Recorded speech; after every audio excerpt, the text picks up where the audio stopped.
Assalamualaikum warahmatullahi wabarakatuh. Alhamdulillahirabbil alamin wassalatu wassalamu ala sayyidil anbiya wal mursalin wa ala alihi wa sahbihi wa man tabi'ahum bi ihsanin ila yaumiddin. Wa ba'd. Alhamdulillah, kita rafa'kan segala puja dan puji syukur kepada Allah Subhanahu wa taala. Selawat dan salam hormat buat sebaik-baik manusia, sebaik-baik ciptaan, sebaik-baik ikutan, sebaik-baik contoh suri tauladan, Muhammad al-Mustafa sallallahu alaihi wasallam. Selawat dan salam hormat buat ahli keluarga baginda dan para sahabat radhiyallahu anhum ajma'in. Selawat dan salam hormat bagi kaum muslimin dan muslimat yang senantiasa mengikuti al-huda, petunjuk Al-Quran dan As-Sunnah ila yaumiddin, sehinggalah hari yang dijanjikan oleh Allah Subhanahu wa taala akan hancur segala-galanya. Rakan-rakan, sahabat-sahabat sedang penonton di atas talian, alhamdulillah, di malam yang berbahagia ini kita berada di ladang kurma. Apa nama ladang kurma? Aryaf Thaibah. Dan kita bersama dengan pelajar-pelajar Nusantara yang daripada Malaysia, Indonesia, Thailand dan Singapura. Dan untuk makluman sidang penonton, program hari ini anjuran bersama Rindu Al-Haramain, juga anjuran bersama Global Ihsan Malaysia, juga Persatuan Pelajar Persada Malaysia, Persatuan Pelajar PPMI Indonesia ataupun PPMI. Betul tak? Betul kan Ustaz Arif boleh? PPMI. Ini orang yang terror je tahu. Orang yang tak biasa di confuse PPMI dan PPMI. Imam, Persatuan Pelajar Imam Singapura.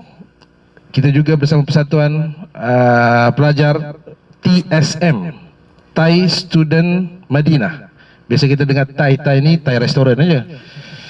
Tapi kita dengar Thai Student Madinah ni jarang dengar. Baik, alhamdulillah. Kita berada di suasana yang sangat baik, di bumi yang mana terkandungnya jasad insan yang paling mulia, para sahabat radhiyallahu anhum ajma'in.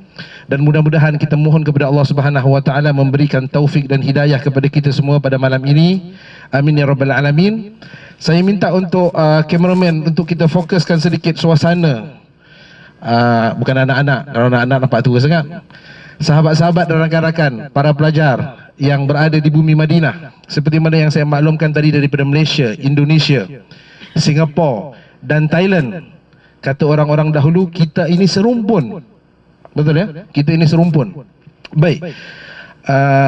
Biasa kita kata tuan-tuan dan puan-puan, saudara-saudara sekalian, rakan-rakan sekalian, alhamdulillah, format kita pada hari ini kita akan pergi kepada panel-panel yang berada di hadapan Syekh Wan Syukri, Dr. Ruzaimi, Dr. Ariful dan Dr. Mahmud.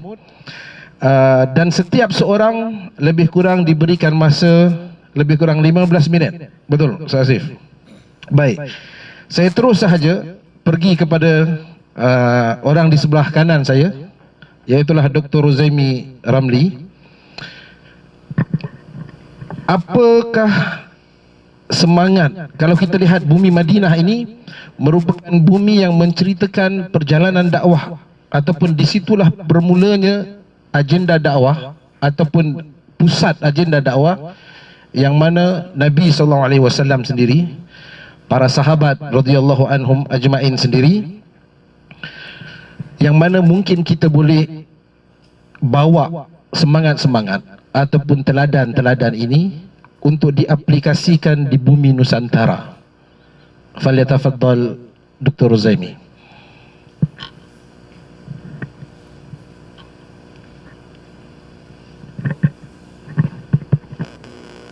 Assalamualaikum warahmatullahi wabarakatuh.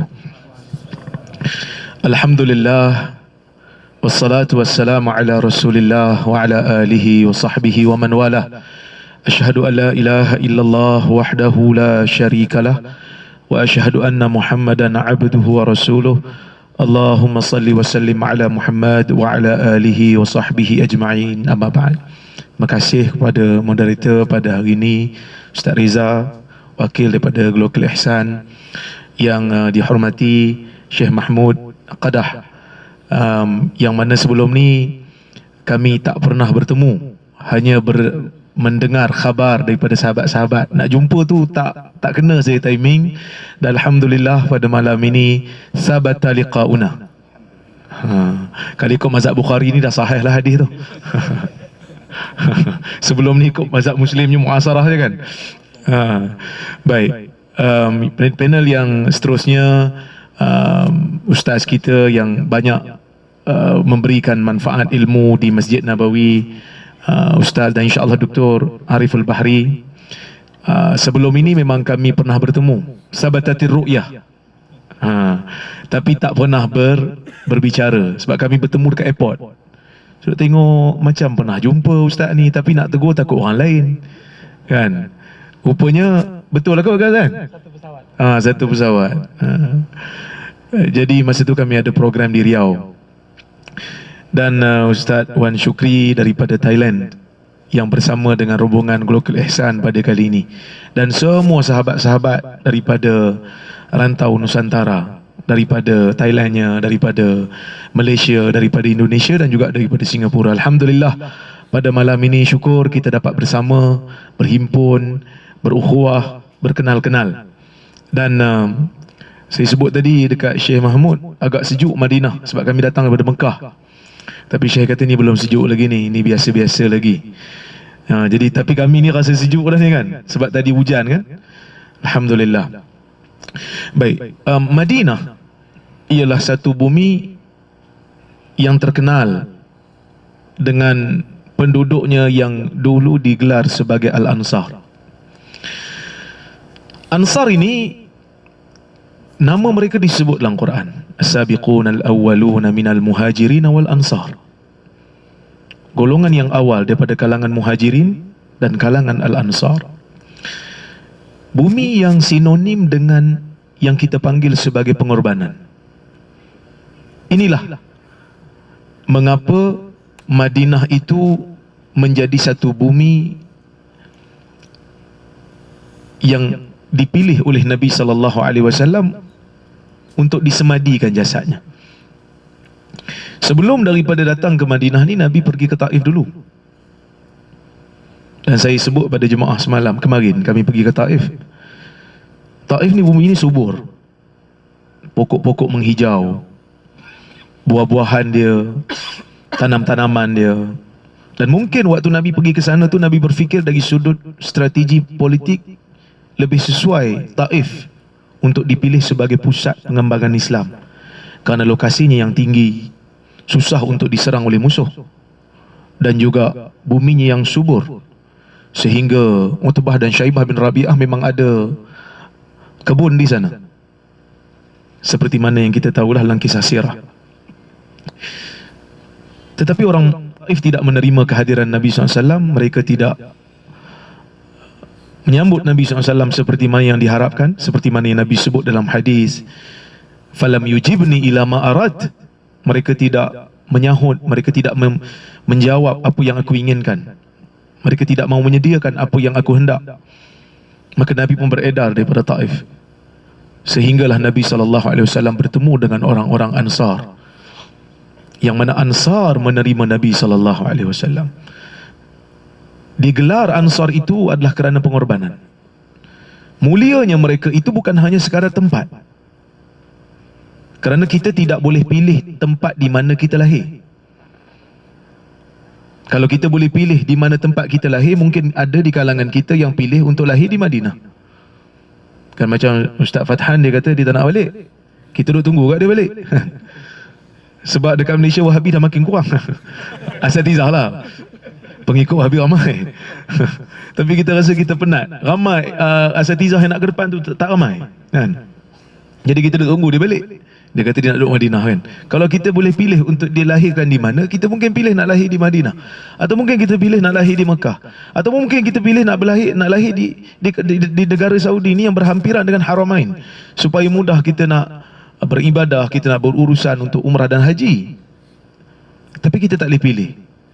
Tapi Allah Subhanahu wa taala memberi isyarat kepada kita, tempat ini menjadi mulia adalah kerana pengorbanan orang yang awal.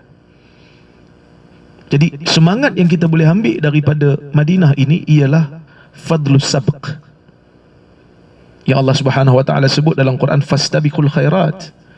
Hendaklah kamu berlumba-lumba mendahului dalam perkara kebaikan.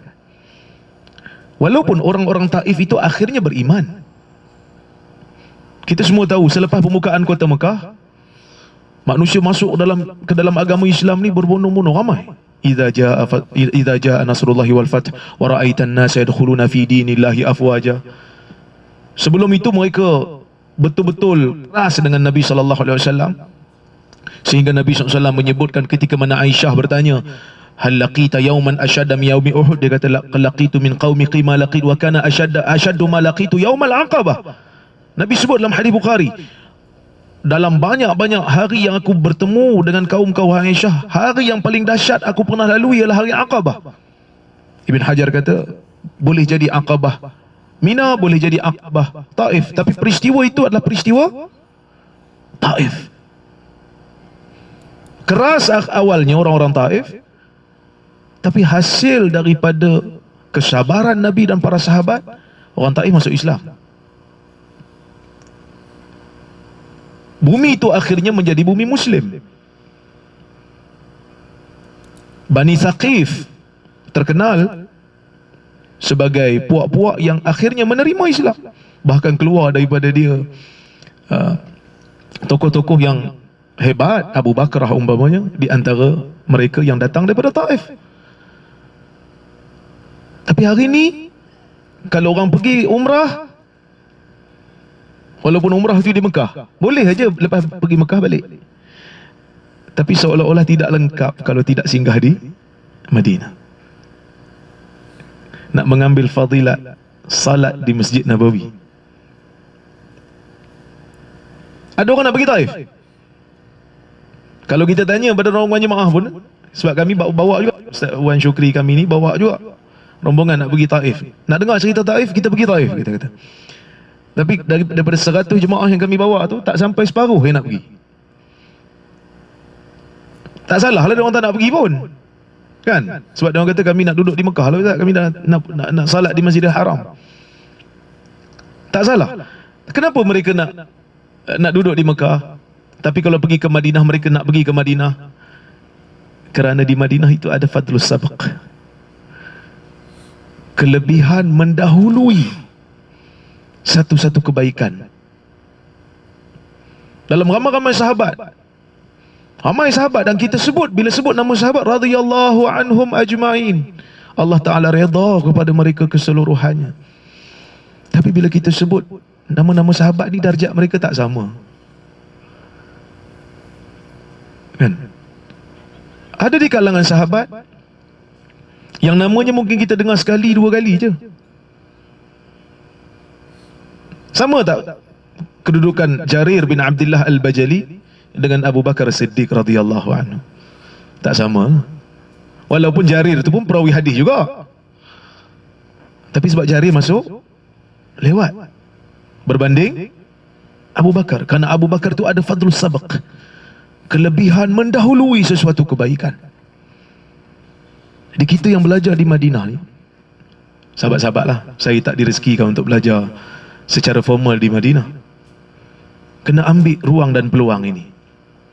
Kerana kadang-kadang ada di kalangan kita ni yang takut melebihi tindakan. Kadang-kadang tak perlu takut pun, tapi takut dia tu, takutlah, takutlah, itu pun takut, ni pun takut. Terlalu banyak takut berbanding tak takut. Ini yang menjadi masalah, kan? Pelajar-pelajar Madinah ini, lepasan-lepasan Madinah ni ramai. Kerajaan Saudi belanja mungkin bilion daripada awal penubuhan sampai sekarang, nak memberikan minhah kepada pelajar-pelajar yang belajar di Madinah, dengan yurannya, dengan mukafaah syahriahnya, mengharapkan supaya sahabat-sahabat ni bila balik dapat mengajak orang kembali kepada Al-Quran dan Sunnah. Tapi Tapi kadang-kadang ada di kalangan sahabat-sahabat yang balik daripada Madinah, bila bercakap, dia kata apa? Kita ni tak bolehlah nak gaduh-gaduh. Satu perkataan yang kadang-kadang kita pun sedih dengar. Bukan semua, ada yang Madinah yang baik-baik, yang bagus-bagus, ada ramai. Tapi sahabat-sahabat kena ambil semangat ini. Betul, aliran Salafiyah ni tak ramai, dari sudut Asatijah ni tak ramai. Tapi paling tidak kena ada orang yang nak berjuang memartabatkan semula pegangan Islam mana yang difahami salafus salih ni. Kami kadang-kadang sampai penat dah. Macam Syekh Mahmud sebut lah, Syekh Mahmud sampai pencen, tulis surat 3 kali baru orang terima. Penat jadi idari, penat jadi pentadbir. Saya merasa benda yang sama. Orang kata pasal apa, Dr. Rora tak menulis. Ramai ni mesej ni WhatsApp, you kena tulis sikit. Pada dia lah, kali kita bengang, kita kata hang lah tulis. Hang cakap je bagi cadangan je, tak apa, belakang-belakang dia lah Syekh. Kadang-kadang kita penat. Sebab kita bukan macam orang, kita bukan macam aliran yang lain. Bila nak menulis tu tak perlu pada rujukan. Kita bila nak tulis, kita kena ada rujukan, kena letak nota kaki. Kerana kita dah hajar pengikut kita begitu. Jadi kita akan penat. Bila dah jadi pentadbir universiti, dah jadi pentadbir, kadang-kadang mesyuarat tu panjang kan. Jadi bila nak masa nak mentelaah buku tu, kita ada masa. Tapi nak menulis, nak quote, buat quotation, apa semua tu ambil masa. Alangkah baiknya kalau ramai yang boleh membantu. Alangkah baiknya kalau ramai yang boleh tolong. Tak nak ke depan pun tak apa, bagi bahan ilmiah. Dan Alhamdulillah, kita baru terima berita gembira lah juga. Ada satu yayasan, dia nak sponsor.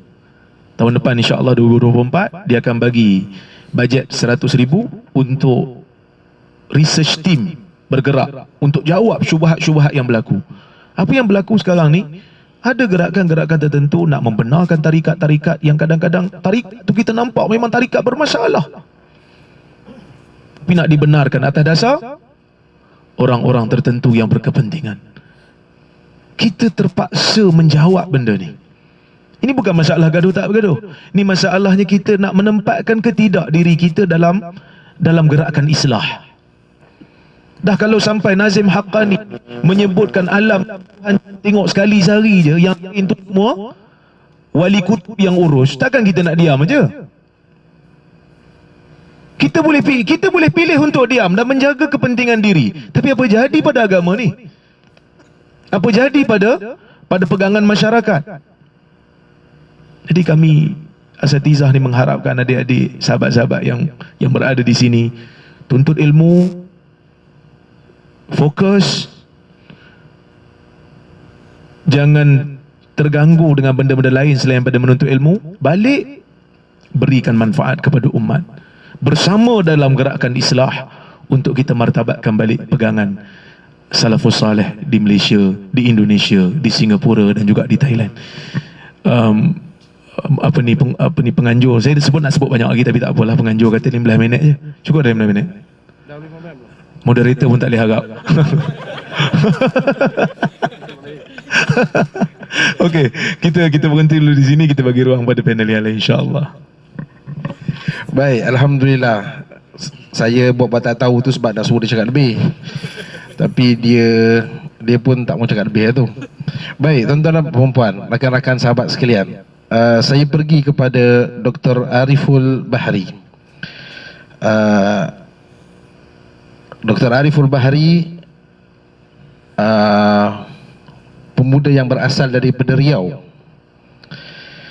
pengisi pengajian rutin di Masjid Nabawi, berasal daripada air tiris Kabupaten Kampar. Betul?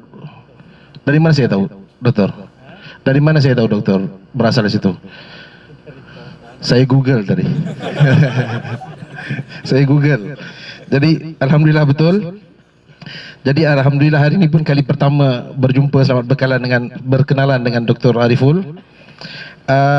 Semua kita maklum bahawa Dr. Ariful ini S1-nya di Universiti Madinah, S2, terus S3. Ini logat Indonesia lah. Kalau bahasa Malaysianya, S1 tu degree, S2 sarjana, S3 PhD. Okey.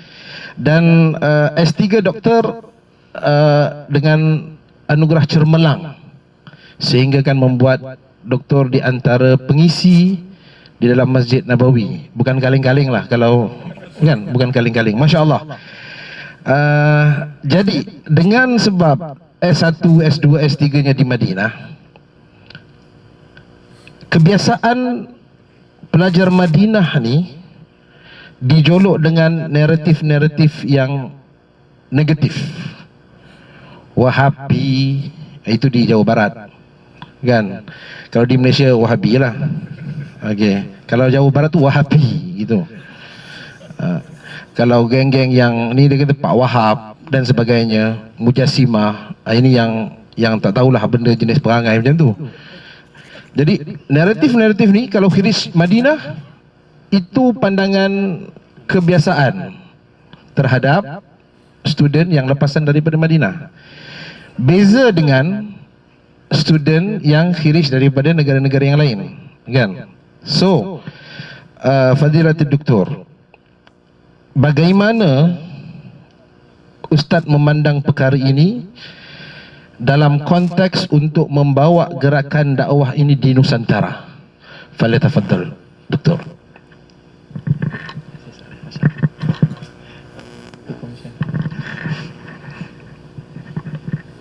Bismillahirrahmanirrahim. Assalamualaikum warahmatullahi wabarakatuh. Alhamdulillahirabbil alamin, wassalatu wassalamu ala asyrafil anbiya'i wal mursalin wa ala alihi wa sahbihi wa sallama tasliman katsira. Alhamdulillah, kita bersyukur kepada Allah Subhanahu wa taala kita bisa berkumpul di sini, dan ini merupakan perkumpulan perdana bagi Nusantara, kalau kita sebut dengan Nusantara.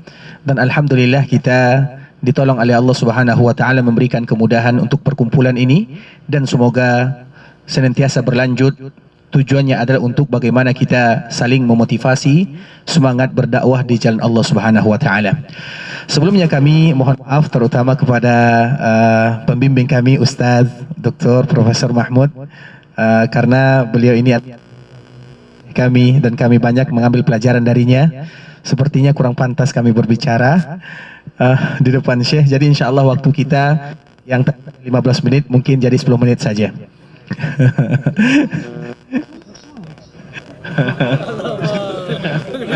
Cina tu pun tak setuju.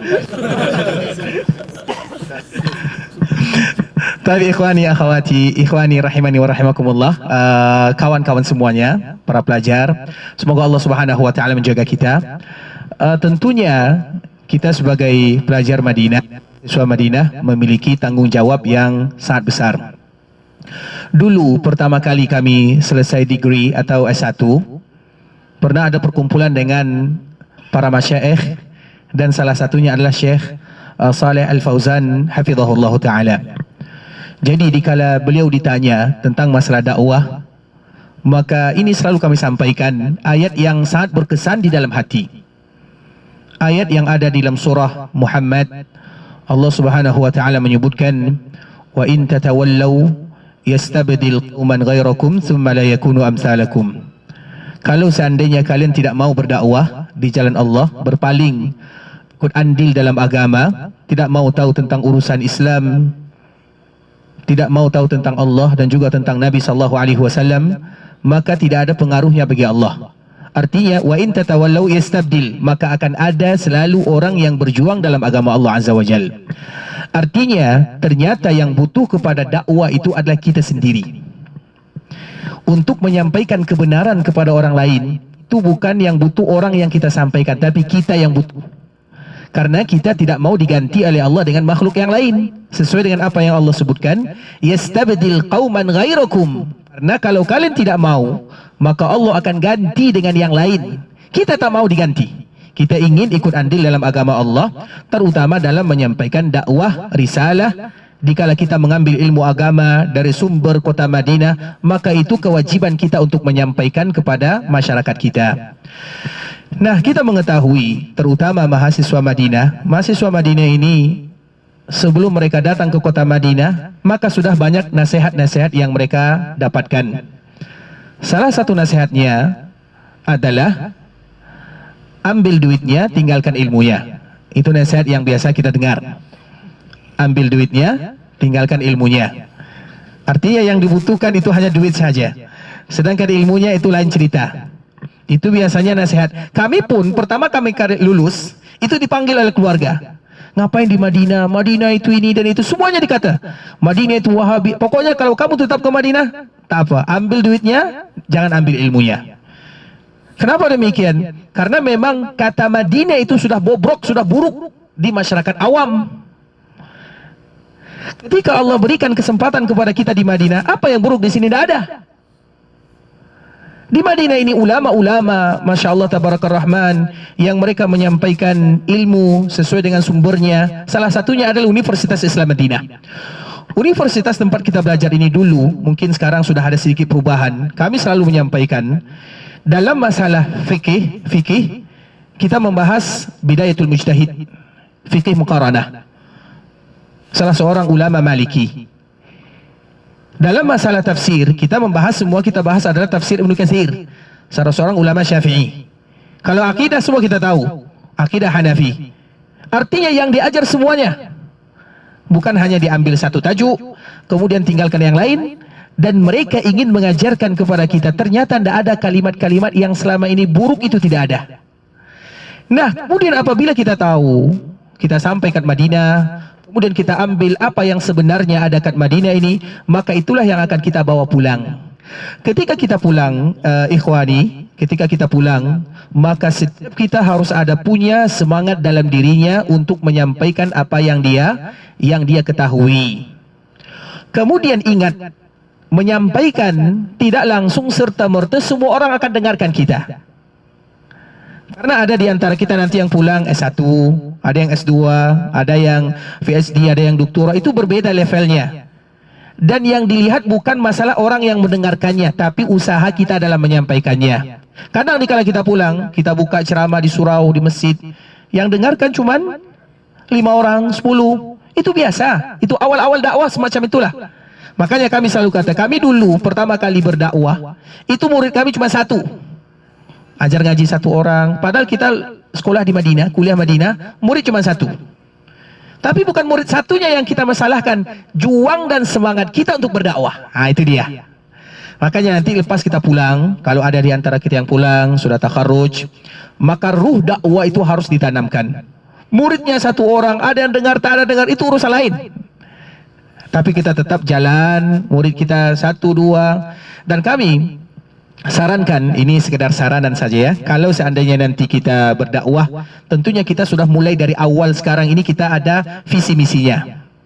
Terkhusus misalnya bagi kita yang masih, kalau bahasa kitanya masih yang jomblo, masih yang bujangan, kalau nanti mereka ingin berdakwah, cari dulu mertua yang satu paham dengan dirinya. Contoh misalnya, karena nanti kalau kita berdakwah, kemudian keluarga kita menyokong, maka kita pun akan semangat. Kalau bisa, yang kaya alhamdulillah. Nah, itu kalau bisa. Sehingga nanti bisa, karena nanti kita butuh tempat bagi yang jomblo. Jadi jangan dulu lihat dulu siapa calon-calon kita ini, nanti cari misalnya kalau ada rezeki, cari yang satu manhaj. Jadi jangan cari yang apa namanya, Ustadz saya sudah jatuh cinta nanti, karena kita pikirkan dakwah nantinya. Kalau dalam keluarga kita sulit berdakwah, nanti sulit ke depan. Kemudian setelahnya baru nanti kita atur strategi dakwah. Setiap kita itu harus ada punya, usahakan ada tempat. Minimal ada surau kecil. Dan kami sudah mempraktekkan yang demikian. Kami ada surau 4x6 saja, tapi muridnya 100.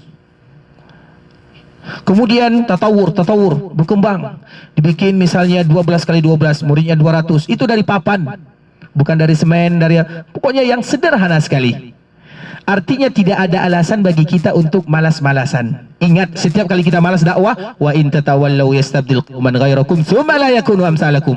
Allah itu tak butuh bagi kita yang malas. Artinya Allah itu ingin kita selalu semangat berdakwah di jalan Allah. Kemudian awal dakwah kita itu kita lihat audiens. Siapa yang kita dakwahkan? Kita ini kalau misalnya kita tamat degree, maka awal dakwah itu bukan langsung tampil di mimbar kemudian kita sebutkan seperti itu, tak. Ada langkahnya, kemudian harus di-manage bagaimana dakwahnya, dan dakwah yang paling bagus dimanapun mungkin di Indonesia, di Malaysia, di Singapura, Thailand, itu adalah dakwah kepada anak-anak. Kalau anak-anak kita bisa dakwahkan, kita ajar ngaji, maka orang tuanya pun akan ikut. Tapi kalau kita dakwah kepada orang tua, belum tentu mereka terima. Karena kita ini image-nya sudah buruk semuanya. Sehingga bagaimana caranya? Caranya adalah kepada anak-anak terlebih dahulu. Arti misalnya lepas maghrib sampai isya kita ngajar mengaji. Kemudian berjalan 1 bulan, 2 bulan, 1 tahun, 2 tahun, kita pun akan kenal dengan orang tua. Kemudian dikala kenal kita pun sebutkan bagaimana anaknya, prosesnya. Alhamdulillah nanti sedikit demi sedikit akan berkembang dakwah. Karena memang di dalam dakwah kita juga butuh perkenalan diri. Sebagaimana Nabi tidak diutus oleh Allah sampai Nabi digelar dengan Al-Amin. Semua orang tahu Nabi siapa, akhlaknya, muamalahnya, adabnya, dan gelarnya Al-Amin. Baru setelahnya Nabi diutus menjadi Nabi dan menjadi Rasul. Nah kita ini kalau berdakwah umur kita masih 25 tahun, 30 tahun, jadi masih ada masa bagi kita untuk memperkenalkan diri. Cara yang paling bagus itu adalah dengan mengajar anak-anak. Jadi mengajar itu butuh proses. Nah di saat itulah kita sampaikan sedikit demi sedikit kepada anak-anak, kemudian nanti orang tuanya ikut, kemudian berkembang sedikit demi sedikit. Yang penting mulai dulu. Sebagaimana tadi yang dikatakan oleh Prof. Rozaimi hafizahullah ta'ala, jangan ada rasa takut, jangan banyak takut, mulai saja. Ada cemoohan, ada caci maki, itu perkara yang biasa. Jadi di langkah kita, di awal kita berdakwah, itu bagusnya kepada anak-anak. Disitulah nanti kita akan memasukkan dakwah. Apa itu dakwah yang sebenarnya? Dan kami sudah memulai dakwah ini. Kami buka program Tadika, TK kalau bahasa Indonesianya, Tadika kalau bahasa Malaysianya. Tadika mulai muridnya 20, 50, banyak sekali. Sehingga orang tuanya, karena orang tua itu mereka akan senang nengok anaknya berhasil. Orang tua akan bangga nengok anaknya berhasil. Kemudian dikala anaknya berhasil, mereka akan tanya, siapa gurunya? Kemudian gurunya fulan. Maka mulai dia bercerita dengan kita, Ustadz. Kemudian dia pun curhat, cerita. Akhirnya sedikit demi sedikit masalah-masalah cemoohan mulai akan kita kikis. Tidak ada lagi cemoohan. Oh ternyata Madinah itu seperti ini. Ternyata mahasiswanya Masya Allah berhasil dalam berdakwah. Tapi kalau semuanya kita tak mau berdakwah, macam mana kita nak sebutkan dakwah kita kepada orang? Macam mana kita nak menghilangkan image yang buruk ini? Macam mana? Tak bisa. Wajib kita bergabung di dalamnya. Kemudian setelahnya baru kita buka sedikit demi sedikit di musalla, di surau dan yang semisalnya. Itu adalah program berikutnya. Artinya kita ingat selalu firman Allah Subhanahu wa taala dalam berdakwah, kalau kita tidak mau, tidak mudaratnya kembali kepada Allah, tapi mudaratnya kembali kepada kita. Yang berdakwah itu banyak, tidak akan pernah hilang. Makanya kami ingat salah satu pesan ulama Nusantara yang mungkin sebagian kita kenal, namanya Buya Hamka, Haji Abdul Malik. Dia pernah berkata, Islam itu tidak akan pernah hilang dari dunia. Islam itu tidak akan pernah hilang dari dunia. Tapi tidak ada jaminan Islam itu akan kekal di Indonesia, karena dia berasal dari Indonesia. Dia mengatakan Islam itu tidak akan pernah hilang dari dunia, tapi tidak ada jaminan Islam itu akan selalu ada di Indonesia, atau akan selalu ada di Malaysia, atau akan ada selalu di Singapura, atau akan ada selalu di Thailand. Tidak ada jaminannya. Tapi di dunia pasti dijamin oleh Allah. Tapi di suatu tempat tidak ada jaminannya. Apa maknanya? Berarti tergantung bagaimana kita berjihad, berjuang, berdakwah agar Islam itu selalu ada di daerah Nusantara. Islam itu di dunia tidak akan hilang. Tapi di daerah kita siapa yang bisa menjamin?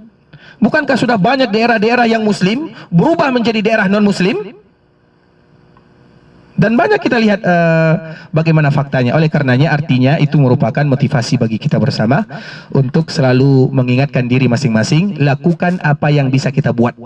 Lakukan apa yang bisa kita buat. Dan satu lagi terakhir sebelum kita menutup, berdakwah itu itu ada tahapannya. Ada orang yang tinggal kat kampung, ada orang tinggal kat kota, itu berbeda cara berdakwahnya. Memasukkan itu berbeda. Kalau kat kampung, kita tinggal dekat kampung, itu dakwahnya dengan kita bergabung, gotong royong sama-sama, kita ikut acaranya selama tidak menyelisih agama. Tapi kalau orang kota itu biasanya pemikirannya sudah berbeda. Karena kampung itu siapa ustaznya udah ikut semua. Itu tradisi kampung. Sehingga nanti kalau ada di antara kita yang berasal dari kampung, maka kita harus memperkenalkan diri. Kalau di kota, kota itu orangnya sudah pikirannya sudah kemana-mana, sudah terbuka. Tapi kalau kampung berbeda, tinggal bagaimana kita memposisikan diri di mana kita berada. Kalau kita berada di kampung, ini. Kalau kita berada di kota, seperti ini. Tinggal kita mempelajari. Dan dakwah itu akan semakin lama kita berdakwah, semakin banyak pelajaran yang akan kita dapatkan. Dan kita tidak akan pernah mendapatkan pelajaran kalau kita tidak berdakwah. Mungkin sampai di sini yang bisa kami sebutkan, karena sudah pas 15 menit. Dan Alhamdulillah, semoga memberikan manfaat. Dan sekarang kita kembalikan kepada moderator. Barakallahu fikum.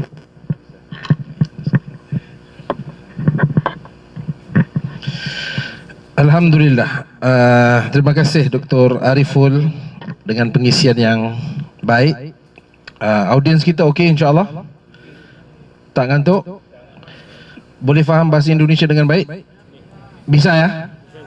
Orang Malaysia okey, orang Thailand okey? Orang Thailand ada kan? Apa maksud curhat? Tadi doktor ada bagi tahu, ada sebut curhat. Orang Thailand, siapa wakil? Curhat tu apa maksud dia? Nah, enggak faham tu. Curhat tu curahan hati, betul ya? Curahan hati. Ni dalam universiti tak ajar. Okey, curhat.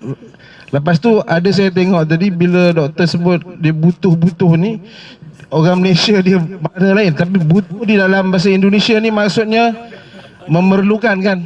Memerlukan, okey? Memerlukan. Alright, kita tengok ada orang confused tadi. So saya tolong terjemahkan dengan baiklah. Okey. Baik, terima kasih Dr. Ariful. Kita pergi kepada Syekh Dr. Wan Shukri. Syekh Dr. Wan Shukri base ataupun berjuang di selatan Thailand, di Yala. Video-video panas Dr. Wan Shukri selalu keluar di cut-cut. Nampak slow tapi backing. Backing ni orang Indonesia tak faham kot. Banking. Apa maksud banking? Garang. Ustaz Ariful faham banking? Oh tak faham? Okey. Banking ni garang lah. Garang. Tapi memang garang. Nampak je senyap-senyap ni tadi garang ni. Okey. Azhari. Masya Allah. Tapi dia pakai shimar ni, nampak confused Azhar ke Saudi.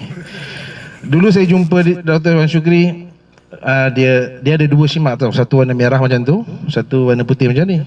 Saya kata pakai yang warna merah lah untuk buat recording. Dia kata jangan ustaz, yang ni ganas, dia kata.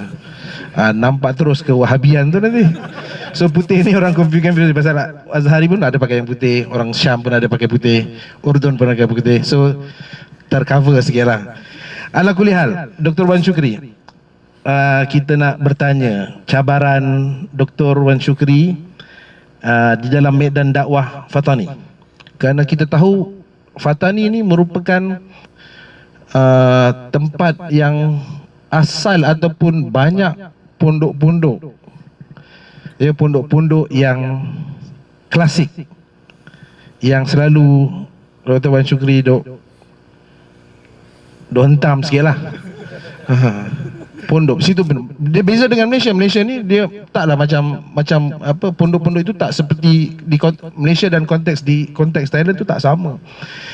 Kebetulan pula Dr. Wan Shukri ni dia baru dan cepat kan. Jadi apa cabaran, kekangan, ugutan, ada orang nak bunuh ke, ada orang nak apa-apa ke dalam penyebaran dakwah ni Ustaz Shukri, supaya anak-anak ataupun kawan rakan-rakan kita, sahabat-sahabat kita dapat mengambil juga berkongsi semangat. Kita selain daripada fokus belajar, kita kena ada satu perkara keberanian tu. Kejantanan tu kena ada. Pasal kita ada rakan-rakan yang nama mereka tu selalu naik di lauhah, skor.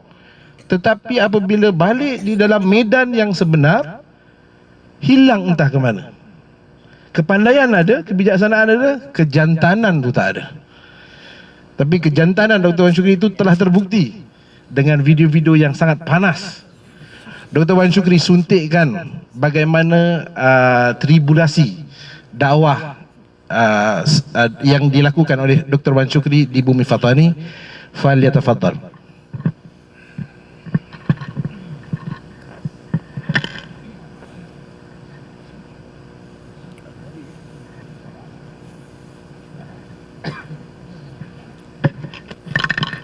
Bismillahirrahmanirrahim. Assalamualaikum warahmatullahi wabarakatuh.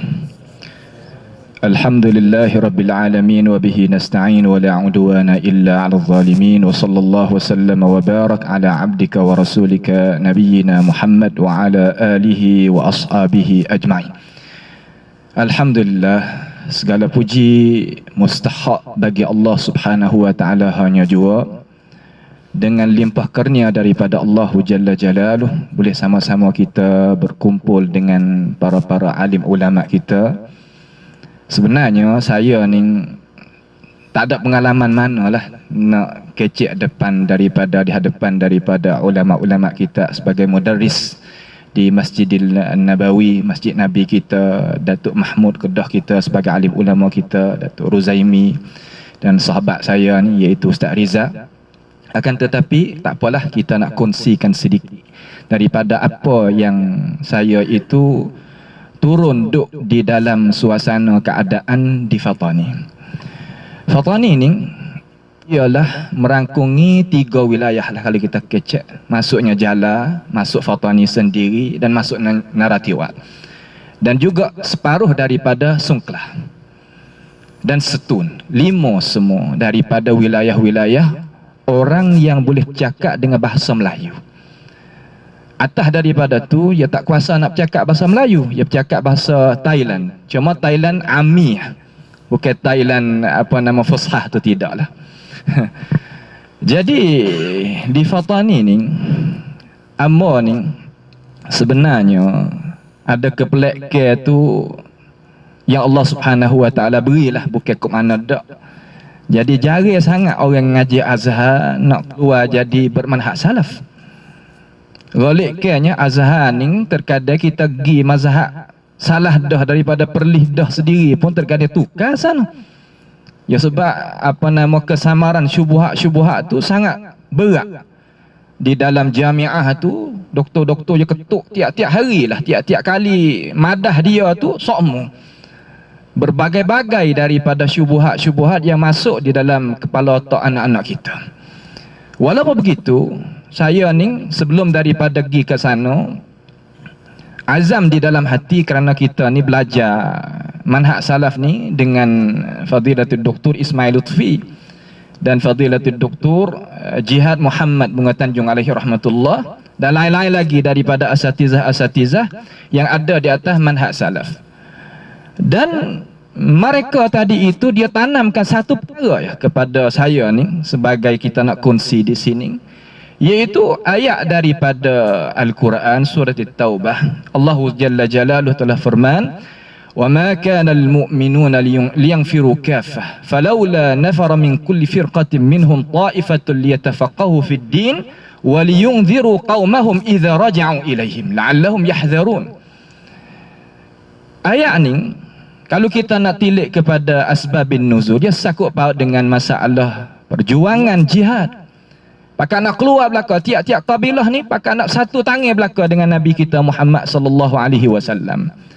Akan tetapi ayat tadi membuktikan kepada kita, kata tak boleh kita nak keluar belaka kesemuanya untuk kepindahan perang. Kena ada satu kumpulan daripada orang yang menuntut ilmu. Menuntut ilmu syarak. Untuk apa?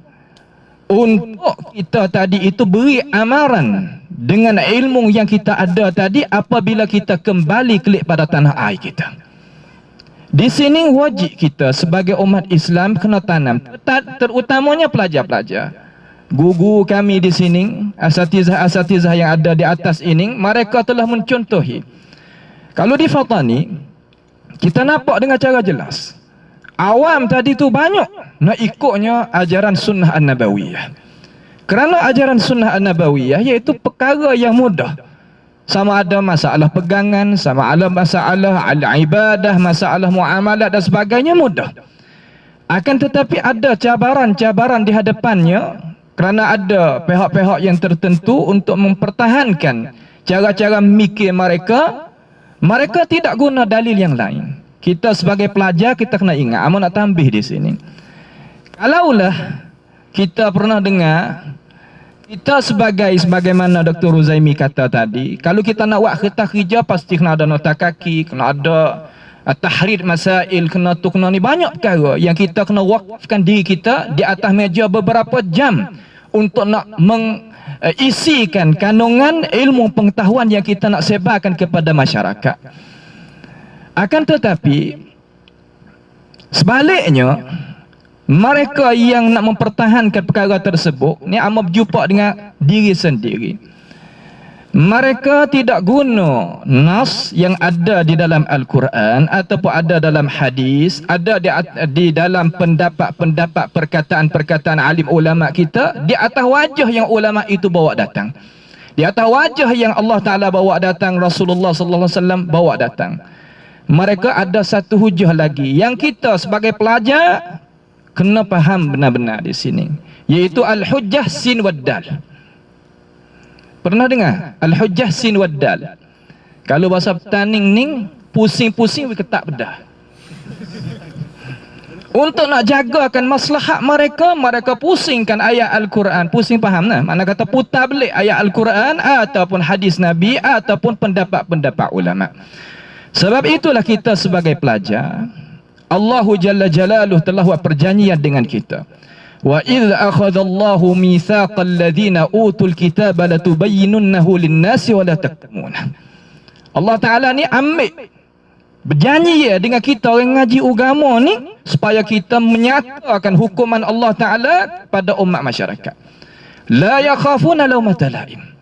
Pasti apabila kita berjalan belakang Nabi kita Muhammad sallallahu alaihi wasallam, kita kena seumpama Nabi kita kena. Allah Ta'ala menerangkan masalah ini di dalam Al-Quran. وَلَقَدْ نَعْلَمُ أَنَّكَ يَضِيقُ صَدْرُكَ بِمَا يَقُولُونَ. Sesungguhnya kami mengetahui kecil hati Nabi dengan sebab mereka itu kata terhadap Nabi kita Muhammad sallallahu alaihi wasallam. Kita apabila jadi pendakwah, terkadang kita tak tahan dengan perkara tersebut. Walaupun kita semayang malam, hari hitam dahi, akan tetapi apabila kita turun sungguh di dalam medan, kita menusuk ke pokok-pokok. Ini tak boleh sama sekali. Cuma cara kita nak dakwah sebagaimana Dr. Arif kita katalah bitadarruj, sikit-sikit. Jangan kita gaduh, jangan kita sebut pendapat-pendapat ataupun alim ulama yang melarikan mereka, yang meliarkan mereka. Umpama ulama-ulama kita ni tak. Ulama banyak lagi dalam Syafi'i, di dalam Maliki, dalam Hambali, dalam Hanafi, yang mereka itu menegaskan penerangan itu dekat dengan sunnah Nabi kita Muhammad sallallahu alaihi wasallam. Segala tuduhan Ahmad Fatani ni klik mula-mula 9 orang lawan saya seorang. Tapi saya tegakkan di atas dasar yang kita belajar, kita kupas satu-satu. Sehingga ramai mereka-mereka yang nampak dengan aliran ataupun jalanan yang kita nak jalan di sini. Akan tetapi yang jadi sedihnya Ustaz Riza, Dr. Ruzaimi, saya jumpa sendiri. Terkadang orang sunnah kita, maaflah kita sebut, hak amat jumpa. Anak tadi tu ngaji luar negara, ngaji Madinah, ngaji di Urdun, ngaji di Mesir, ada hemah untuk mempertahankan akan maruah jalanan yang dijalankan oleh Nabi kita Muhammad sallallahu alaihi wasallam, sama ada bab pegangan, masalah amal ibadat dan sebagainya. Akan tetapi ibu, bapa yang faham juga sunnah, larang anak-anak mereka jangan campur tangan dalam masalah ni. Kerana apabila campur tangan dalam masalah ni, kita akan payah nak duduk dalam masyarakat. Kita tak akan disanjungi, kita tak itu, tak ini. Terkadang anak tak makan. Dengan itu, makna kata taknya terima akan itu huraian. Sehingga mereka masih nak anak tu berhenti daripada nak mempertahankan dakwah sunnah. Ini tak layak kita. Kita sebagai umat Islam, umat Nabi kita alaihi salatu wassalam, tetap molek. Jalannya sunnah kita ni ialah jalannya yang ditinggalkan oleh Nabi kita Muhammad sallallahu alaihi wasallam. Dan tidak ada harga apa-apa kita ngaji agama kalaulah kita tak sebar perkara tadi itu kepada umat masyarakat. Kita pula akan jadi masalah dengan mereka apabila kita nak masuk syurga esok. Dengan sebab itu di Fatani ini kita boleh tengok banyak perkara lah. Akan tetapi sekarang lalan ini kita berdepan dengan ahli-ahli kalam yang mereka tadi itu memberikan keputusan kata barang siapa ikutnya Al-Quran wa Sunnah di atas apa yang Allah Ta'ala menyata, nasib sesat ataupun kufur. Ini cabaran yang besar sekali. Kita sebagai umat Islam kena hurai klik semula benda-benda ni supaya umat tadi itu jadi menyeleweng daripada jalanan yang Nabi kita Muhammad sallallahu alaihi wasallam tinggalkan. Sekadar itulah, maaf kepada asatizah kita yang maha mulia yang kita boleh kongsikan di sini. Sekadar itulah Ustaz Alizah dah. Aku qauli hadza wa astaghfirullah li wa lakum wa ufawwidu amri ilallah innallaha basirun bil ibad wa sallallahu wasallam wa barak ala nabiyyina Muhammad wa ala alihi wa sahbihi wasallam. Wassalamualaikum warahmatullahi wabarakatuh. Waalaikumsalam warahmatullahi wabarakatuh. Boleh, okey, audiens okey lagi? Boleh? Faham? Faham betul? Klik apa klik? Indonesia, klik apa? Singapura. Klik tu apa? Mikrofon. Klik, apa dia klik? Klik tu balik Balik. Okey, klik. Ustaz Ariful, okey, boleh. 80%. Okey lah, 80% tu lulus. Ya, lulus. Tapi tak cermelang macam PhD-nya lah. Baik, rakan-rakan sekalian, kita berada di suasana yang sangat baik di bawah pokok kelapa sawit. Siapa? Bukan? Kurma. Dekat Malaysia jaga pokok kelapa sawit. Baik, saya pergi kepada ayahanda Dr. Mahmud Qadah. Apa khabar? Abang saya. Kekanda Dr. Mahmud Qadah. Apa khabar Doktor? Alhamdulillah. Individu yang berketurunan Kedah. Ini untuk maklumat tambahan kepada penonton di talian. Beliau merupakan mantan timbalan rektor Universiti Islam Madinah. Jawatan yang tidak kecil. Sama jugalah, bukan galing-galing jawatannya. Masya Allah. Insan yang sangat baik. Pada saya sangat baik. Sangat lembut. Tak tahulah dengan saya je kot, dengan tuan-tuan, dengan you all semua digarang ke apa kan. Tapi Alhamdulillah masa berjumpa dengan Cik Mahmud di Malaysia, sangat, itu yang saya katakan anak tadi, saya rasa macam anak dia. Baik sangat nasihatnya, perkataannya, percakapannya tu masuk di kalbu lah, kan. Jadi memenangkan doktor juga sebagai timbalan rektor yang berkait ataupun dekat dengan pelajar-pelajar Universiti Islam Madinah. Doktor mungkin nampak mungkin ada kerisauan terhadap pelajar-pelajar sekarang ni, ataupun okey ke ataupun risau ke. Mungkin sedikit tausiah daripada Dr. Mahmud kepada anak-anak di Universiti Islam Madinah, daripada semua Malaysia, Indonesia, Thailand, Singapura, pegang sungguh-sungguh nasihat ini dan saya serahkan kepada Dr. Mahmud Qadah.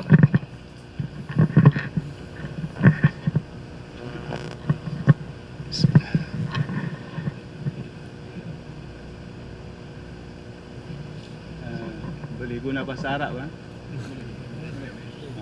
Boleh. Saya pergi ke mana? Okey. Alhamdulillah. Lega dah. Tidak duk senak perut tadi. Dah ni bahasa Indonesia, bahasa Malaysia, bahasa Petani pula. Kita pun bahasa Arab, Melayu Arab ni dengan Kedah ni lagi lepas tak faham. Bismillahirrahmanirrahim. Innal hamdalillah nahmaduhu wa nasta'inuhu wa nastaghfiruhu wa nastahdihi. ونعوذ بالله من شرور أنفسنا ومن سيئات أعمالنا من يهده الله فلا مضل له ومن يضلل فلا هادي له وأشهد أن لا إله إلا الله وحده لا شريك له وأشهد أن محمدا عبده ورسوله صلى الله عليه وعلى آله وصحبه والتابعين لهم بإحسان إلى يوم الدين. أما بعد، أيها الإخوة الحضور، السلام عليكم ورحمة الله وبركاته. Tuan yang saya dikasihi, Ustaz Al-Fadil Ridha Shah atau Shah Ridha, moderator punya pengurusi seminar kita malam ini, Al-Ustaz Al-Fadil, Al-Ustaz Al-Doktor Ruzaimi Ramli, مدير الكلية الجامعية الإسلامية بولاية فرسلس، الذي حقيقة تشرفت الليلة بمقابلته فكنت أسمع عنه الكثير. الأستاذ الدكتور وان شكري، سعدت أيضا بلقائكم هذه الليلة. أخي وزميلي كيي دكتور عارف البحر، الذي أفتخر بمزاملته. حقيقة لقائي الليلة معكم أنا مسرور جدا بوجودي معكم في هذه الليلة، وسعادتي تنبع من لقائي بالأساتذة الكرام الذين هم حقيقة لهم باع طويل في الدعوة والتعليم والتدريس، وهم كما يقال المثل أهل مكة أدرى بشعابها. الدكتور وان شكري قرأ آية التي هي في سورة التوبة: وما كان المؤمنون لينفروا كافة فلولا نفر من كل فرقة طائفة منهم ليتفقهوا في الدين ولينذروا قومهم إذا رجعوا إليهم لعلهم يحذرون. هذه الآية إخواني الطلاب هي شعار الجامعة الإسلامية، هي شعار الجامعة الإسلامية منذ إنشائها قبل 64 عاما. أنشئت على أساس هذه الآية. أية مؤسسة هناك الرسالة، هناك الهدف، هناك الأهداف. ada vision, ada mission. Vision Universiti Madinah atau matlamat Universiti Madinah أو هدف الجامعة الإسلامية يتلخص في هذه الآية التي قرأها فضيلة الأستاذ الدكتور وان شكري. هذا هو هدف المملكة العربية السعودية من إنشاء الجامعة الإسلامية، وهو أن تأتي بأبناء الأمة الإسلامية من مشارق الأرض ومغاربها للدراسة في الجامعة الإسلامية على منهج الكتاب والسنة بفهم السلف الصالح، ثم يرجعون إلى بلادهم دعاة يعلموا أنفسهم أولا، ثم يعلموا أقوامهم ما تعلموه من الخير. هذه هي باختصار رسالة الجامعة في هذه الآية. لذلك أيها الطلاب الذين تدرسون في الجامعة الإسلامية، شئتم أم أبيتم، ini tanggung jawab، هذه مسؤوليتكم حينما تدرسون في الجامعة الإسلامية. وما على الرسول إلا البلاغ المبين، هذه وظيفتكم. دائما أنا أحب أن أذكر طلاب الجامعة الإسلامية خاصة بثلاثة أمور. أنتم عندكم شرف الزمان، شرف المكان، شرف العمل. ما الذي أقصده بهذه الثلاثة؟ أنتم اختاركم الله عز وجل للخير. Kamu terpilih semua, كل واحد منكم عندنا perkataan dengan bahasa Melayu bertuah. أنتم محظوظون، أنتم اختاركم الله عز وجل. ما الدليل على أن الله اختاركم؟ يقول الرسول صلى الله عليه وسلم: من يريد الله به خيرا يفقهه في الدين، أي أن الله اختار كل واحد منكم أراد به الخير. Maknanya kamu setiap seorang daripada kamu ini terpilih Man yuridillahu bihi khairan yufaqihu fid din. Arada Allah bi kulli wahidin minkum wa li kulli wahidin minkum al-khair. Li'annakum ji'tum li talab al-ilmi fil Madinah. وهذا شرف الزمان. معنى ذلك أنه من خرج ورد في الحديث من خرج يطلب العلم فهو كالمجاهد في سبيل الله. هذا شرف الزمان. زمانكم أنتم تأكلون تشربون تنامون، كل أفعالكم هذه منذ أن خرجت من باب بيتك، tinggalkan keluarga, tinggalkan rumah tangga, إلى أن ترجعون 4 سنوات على الأقل تمكثونها في الجامع الإسلامي أنتم في جهاد كالمجاهد في سبيل الله. Cuba bayangkan, kita mesti terasa punya nikmat Tuhan ini. لابد أن تشعروا بهذه النعمة. موتيفاسي kita الدافع للدراسة ولطلب العلم والجد والاجتهاد. أنتم في جهاد، لكم أجر المجاهد. Cuba bayangkan bagaimana. تتفقون معي ولا لا؟ يعني أنتم في جهاد. إن الملائكة كما ورد في الحديث إن الملائكة تضع أجنحتها رضا بما لطالب العلم. ملائكة letak sayap keridaan penuntut ilmu. وإن الحيتان في الماء والطير في الهواء يستغفرون لطالب العلم، يستغفرون لكم. Cuba bayang, makhluk yang lain doa dan istighfar kepada kamu. Apakah lagi? Dan apa lagi daripada itu? Syaraful zaman, syaraful amal, syaraful makan. Talabul ilm di mana-mana pun memang bahagia.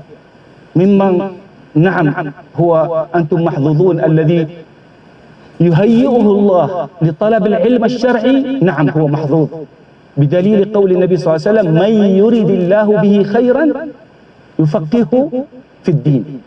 يعني أراد الله لكم وبكم وفيكم الخير. طيب فكيف إذا درست في المدينة؟ المدينة مأرز الإيمان، مأرز الإيمان، لا يدخلها الدجال، والبركة فيها ضعفي ما ببكة من البركة. ولذلك الله الله الله الله لا تضيعوا أوقاتكم، بل هي 4 سنوات فقط. 4 tahun sahaja, 5 tahun. من رزق أن يكمل دراسته في الماجستير أو الدكتوراه يصبح 10 سنوات أو 14 سنة، لكن هي 4 سنوات فقط أو 5 سنوات. لا تضيعوها. نصيحة مني، أنا sudah tua. أنا di جامعة إسلامية 40 tahun. أنا لي في الجامعة الإسلامية 40 سنة. رأيت أشكالا وألوانا من الطلاب. من يختاره الله عز وجل للدراسة في المدينة هذا شرف وفضل. لكن هل يكمل المشوار؟ هذا سؤال آخر. Kerana nak duduk di Madinah, kena ada cubaan, ada dugaan.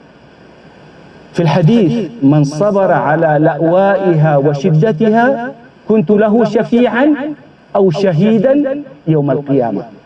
ألا تريدون أن يشفع الله الرسول صلى الله عليه وسلم لكم يوم القيامة؟ ألا تريدون ذلك؟ إذن عليكم أن تأتوا بما عهدتم. هناك قضية أريد أن أنبهكم إليها. حينما تأتون إلى الجامعة الإسلامية هناك عقد. Maknanya ada perjanjian antara kamu, setiap salah seorang daripada kamu dengan kerajaan Arab Saudi, khususnya dengan Jamiah Islamiyah. Apa kontrak itu? Ma huwa hadzal 'aqd alladhi bainakum wa bainal Jamiah Islamiyah? Man yukhbiruni?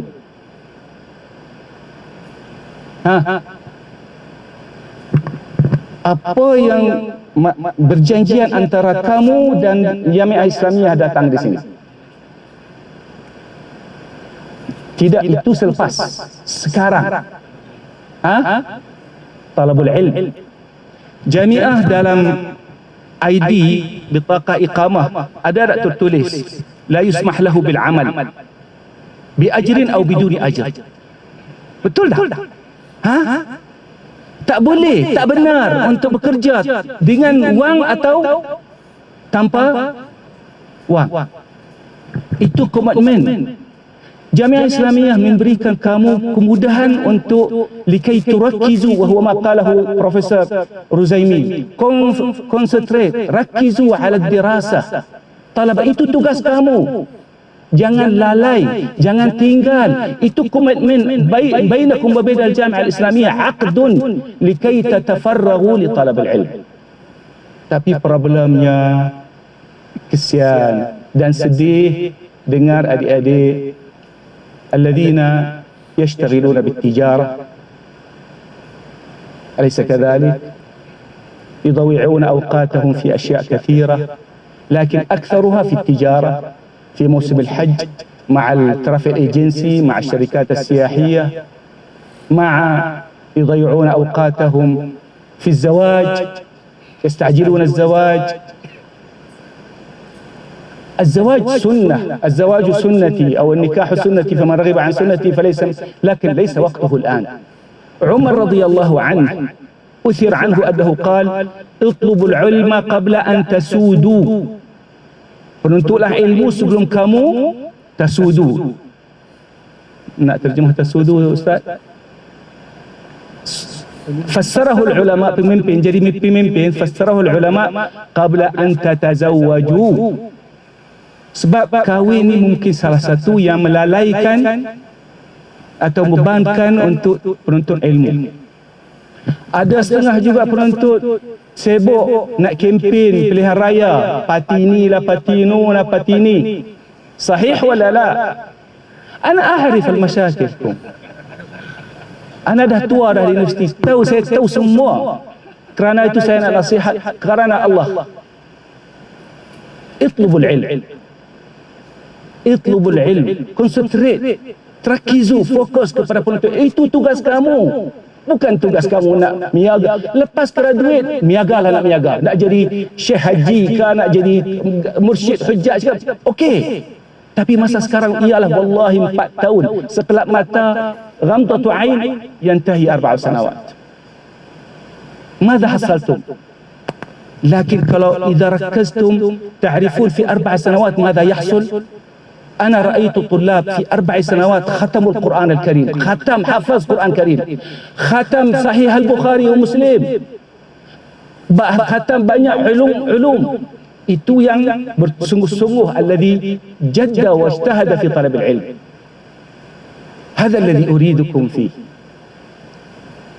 لكن مشاكل kelalaian zaman kita sekarang ni bukan zaman dulu. Sahih, banyak TikTok lah, WhatsApp lah, Instagram lah, bla bla bla, tak habis-habis. Itu cabaran. فلذلك أوصيكم بطلب العلم. هذه مهمتكم. Dan bersungguh-sungguh talabul ilm.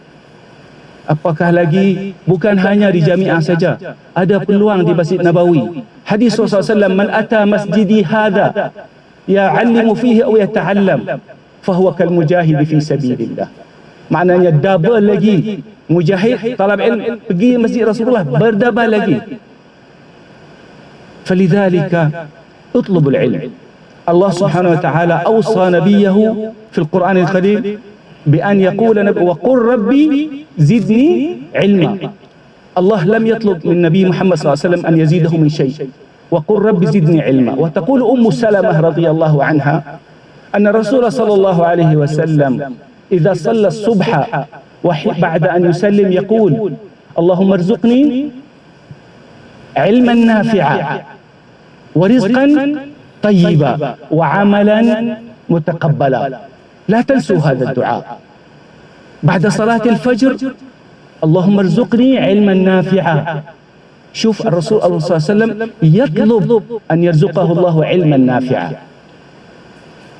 ورزقا طيبا وعملا متقبلا. لا تهتموا بأمر الرزق، الرزق سيأتيكم. وفي السماء رزقكم وما توعدون. في الحديث عن النبي صلى الله عليه وسلم لو أن أحدكم هرب من رزقه كما يهرب من الموت لأدركه رزقه كما يدركه الموت. حديث صحيح. تعرفون معنى هذا الحديث؟ لا أحتاج أن أشرحه لكم. لو أن أحدكم يهرب من رزقه, kalaulah seorang dia lari daripada rezeki dia, seperti mana dia lari daripada maut, la adrakahu rizquhu, niscaya akan dapat rezeki seperti mana maut akan dapat dia. Ini terjemah tu terbalik lah, tapi tak apalah, lakin fahimtum bil arabi ala kulli hal. فلذلك ومن الأسرار أيضا الإمام أبو حنيفة, kalau kita nak sungguh nak tambah ilmu, الإمام أبو حنيفة apa dia kata? تعلمت العلم بالحمد والشكر. ما معنى كلام الإمام أبو حنيفة رضي الله عنه رحمه الله؟ تعلمت العلم بالحمد والشكر. فيقول الإمام أبو حنيفة أنه إذا تعلم مسألة يقول الحمد لله والشكر لله. اذكروا قول الله تعالى ولئن شكرتم لأزيدنكم. Itu nak tambah ilmu. Doa selepas kita belajar satu perkara, alhamdulillah wa syukurillah, kita bertambah dengan ayat wala in syakartum la azidannakum. Wal ibtiad 'an al ma'asi. يقول الإمام الشافعي شكوت إلى وكيع سوء حفظي فأرشدني إلى تقوى الله وترك المعاصي وقال إن هذا العلم نور ونور الله لا يؤتى لعاصي. فلذلك أوصي نفسي. أنا رجعت طالب علم وكنت طالب علم وما زلت طالب علم حتى بعد تقاعدي ما زلت أطلب العلم. فأوصيكم بأن تطلبوا العلم بقدر ما تستطيعون. ثم أنتم الآن جئتم المدينة كأنكم دخلتم مستشفى للنقاهة. Apa yang kita belajar, maka kita timbangkan dengan Quran dan hadis. Allah tak suruh ikut fulan, fulan atau fulan. Lam ya'murna Allah bittiba'i ahadin illa nabiyuhu Muhammad sallallahu alaihi wasallam. Fa in tanaza'tum fi shay'in farudduhu ila Allah war rasul. Apa yang kita belajar dulu, panggil kita dulu yang kita sebelum datang Madinah, kita timbangkan dengan Quran dan Sunnah. Bersihkan diri kita. نظفوا أنفسكم كأنكم في مستشفى في المدينة هنا. ثم إذا رجعتم إلى بلدكم لا تنسوا شئتم أم أبيتم أنتم دعاة. أنتم دعاة وما على الرسول إلا البلاغ. أنتم تبلغون الدعوة. أما الهداية ليس بيدي ولا بيدكم ولا بيد أحد. إن يقول الله عز وجل للنبي محمد صلى الله عليه وسلم إنك لا تهدي من أحببت ولكن الله yahdi man yasha. Rasulullah pak menakan dia sendiri yang dia paling kasih, dia pun tak boleh hidayah. Wa fil hadis anna Rasul annahu yaum al-qiyamah ya'ti an-nabiy wa ma'ahu ar-rajulan wa ya'ti an-nabiy wa ma'ahu rajulun wahid wa ya'ti an-nabiy wa laysa ma'ahu ahad. Maknanya dakwah dia nabi tapi tak ada siapa ikut. Hada dalil ala anna ad-da'wah والهداية بيد الله عز وجل. إنك لا تهدي ولكن الله إنك لا تهدي من أحببت ولكن الله يهدي من يشاء. لا أريد أن أطيل عليكم هذه مساوكا.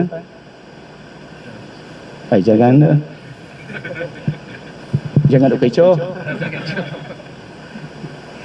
Ini yang saya nak pesan kepada cuma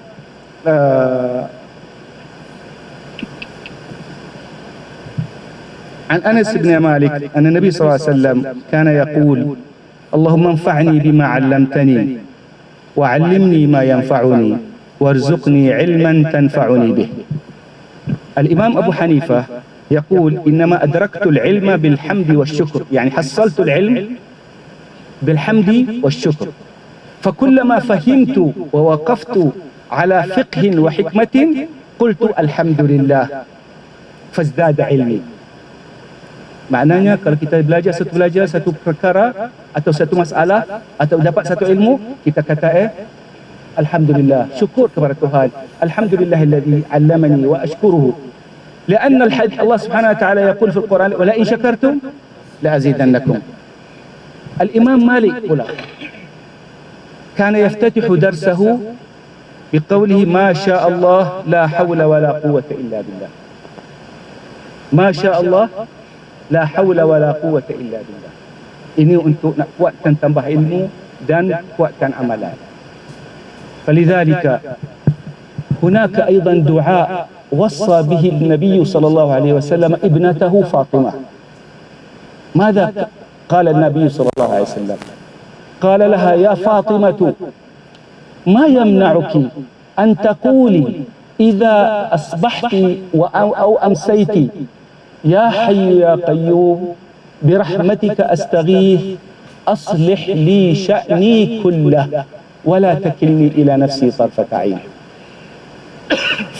الرسول صلى الله عليه وسلم يوصي ابنته فاطمة، ليس لديه غيرها، طبعا عنده أولاد غيره لكنهم ماتوا، وما بقي من ذريته عليه الصلاة والسلام إلا من فاطمة، وهي قال النبي صلى الله عليه وسلم في حقه هي بضعة مني. ماذا كان يقول له؟ يا فاطمة ما يمنعك، أي ما الذي يمنعك يا فاطمة أنك إذا أصبحت وأمسيت تقولي هذا الدعاء؟ ما هو هذا الدعاء؟ يا حي يا قيوم برحمتك أستغيث أصلح لي شأني كله.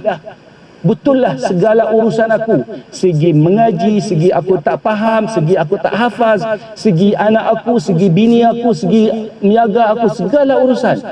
Ya Hayyu ya Qayyum birahmatika astaghith aslih li sya'ni kullah wa la takilni ila anfusi wa ila nafsi tarfata 'ain. هذا الدعاء علمه النبي صلى الله عليه وسلم لابنته فاطمة، وما أحوجنا إلى أن نعمل به. أسأل الله لي ولكم وللسامعين والحاضرين أن يغفر لنا ذنوبنا ويمحو سيئاتنا ويبدل سيئاتنا إلى حسنات، وأن يجعل جمعنا هذا جمعا مرحوما وتفرقنا تفرقا معصوما. وصلى الله على نبينا محمد وعلى آله وصحبه وسلم، والحمد لله رب العالمين.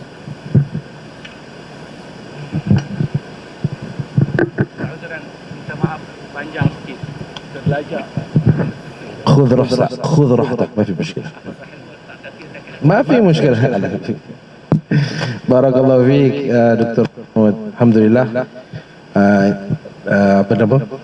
Doktor cakap bahasa Arab, fairlah semua orang faham. Kan? Cumanya sebahagian besar penonton kita tak faham. Tapi ala kulli hal, fahimtum syabab insyaallah. بس آسف أريد أن أسألك شيئا. هل تستغل شيء هنا؟ إيش العقد بينكم وبين الجامعة؟ آسف دير بالك، انتبه. بس الجواب سير إن شاء الله بيني وبينك بس. Alhamdulillah rakan-rakan sekalian, kita habis sebelum tu. Macam mana dengan tausiah Dr. Mahmud tadi? Sampai tak? Saya kata tadi, Alhamdulillah. Saya pun tadi macam nak nangis tapi saya kontrol. Terasa keikhlasan amalan-amalan yang doktor bagi. Mudah-mudahan perkara itu disematkan di dalam jiwa sehingga antum semua meraih kejayaan. Amin. Baik. Kita telah berakhir pada pusingan yang pertama. Kita pergi kepada pusingan yang kedua. Sesi soal jawab ataupun Q&A. Baik, format Q&A ini memandangkan kita ada 4 negara Nusantara. Ada Malaysia, Indonesia, Thailand dan Singapura. Setiap negara mewakilkan satu persoalan, dan soalan setiap negara itu dituju kepada asatizah yang mempunyai negara, bukan yang punya negara, yang yang berasal daripada negara itu. Yang mempunyai negara itu orang lain. Okey. Contohnya daripada student daripada Thailand diajukan soalan kepada Syekh Syukri, Malaysia kepada Dr. Zaimi, Indonesia kepada Dr. Arif Al-Bahri, dan Singapura walaupun asal bukan Singapura kepada Dr. Mahmud. Boleh? Tak boleh? Tak boleh. Okey. So channel kepada saya. Okey, soalan yang pertama. Kita mulakan daripada selatan Thailand. Soalan daripada pelajar selatan Thailand kepada Dr. Wan Syukri. Ada? Kalau tak, Syekh Wan Syukri tanya kepada student. Kita tukar, kalau tak ada lah. Ada? Sila diri. Malaysia. Selatan Thailand tak ada? Bagi mic. Hati yung mikrofon.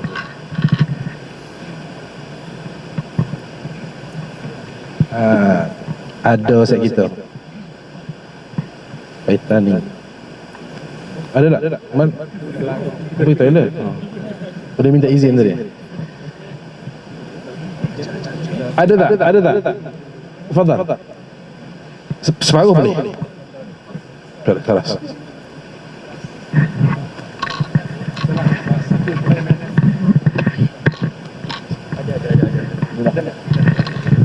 Assalamualaikum warahmatullahi wabarakatuh. Perkenalkan diri saya Muhammad Irfan, daripada Malaysia, tapi separuh Thailand kerana mak saya orang petani. Jadi disebabkan sahabat-sahabat petani tak bangun, saya bangun. Jadi saya nak tanya Syekh Wan Syukri, bagaimana Syekh hadap, sebab kita tahulah sebab Selatan Thai ni dia lubuk kepada, kita kata pondok-pondok lah. Jadi macam mana kita kecek tani dah? Ya. Jadi lagu mana Syekh Wan Syukri hadap semua benda ni, lagu mana dengan cara takrib gi jumpa tok guru, tuju tok guru ni, lagu mana? Adakah ada orang mari kata ada misalnya sorry, Indonesia tak faham, nanti moderator terjemah, insya-Allah moderator terjemah. Jadi lagu mana Syekh Wan Syukri hadap dengan tu? Adakah dengan cara pertemuan tu tutup ke, selain daripada video-video hok Syekh duk buat tu? Jadi adakah gi jupuk mata lah orang tani kita kata, jupuk mata dengan tok guru semua ni. Jadi itu sajalah, wallahu alam. Kita minta moderator terjemah.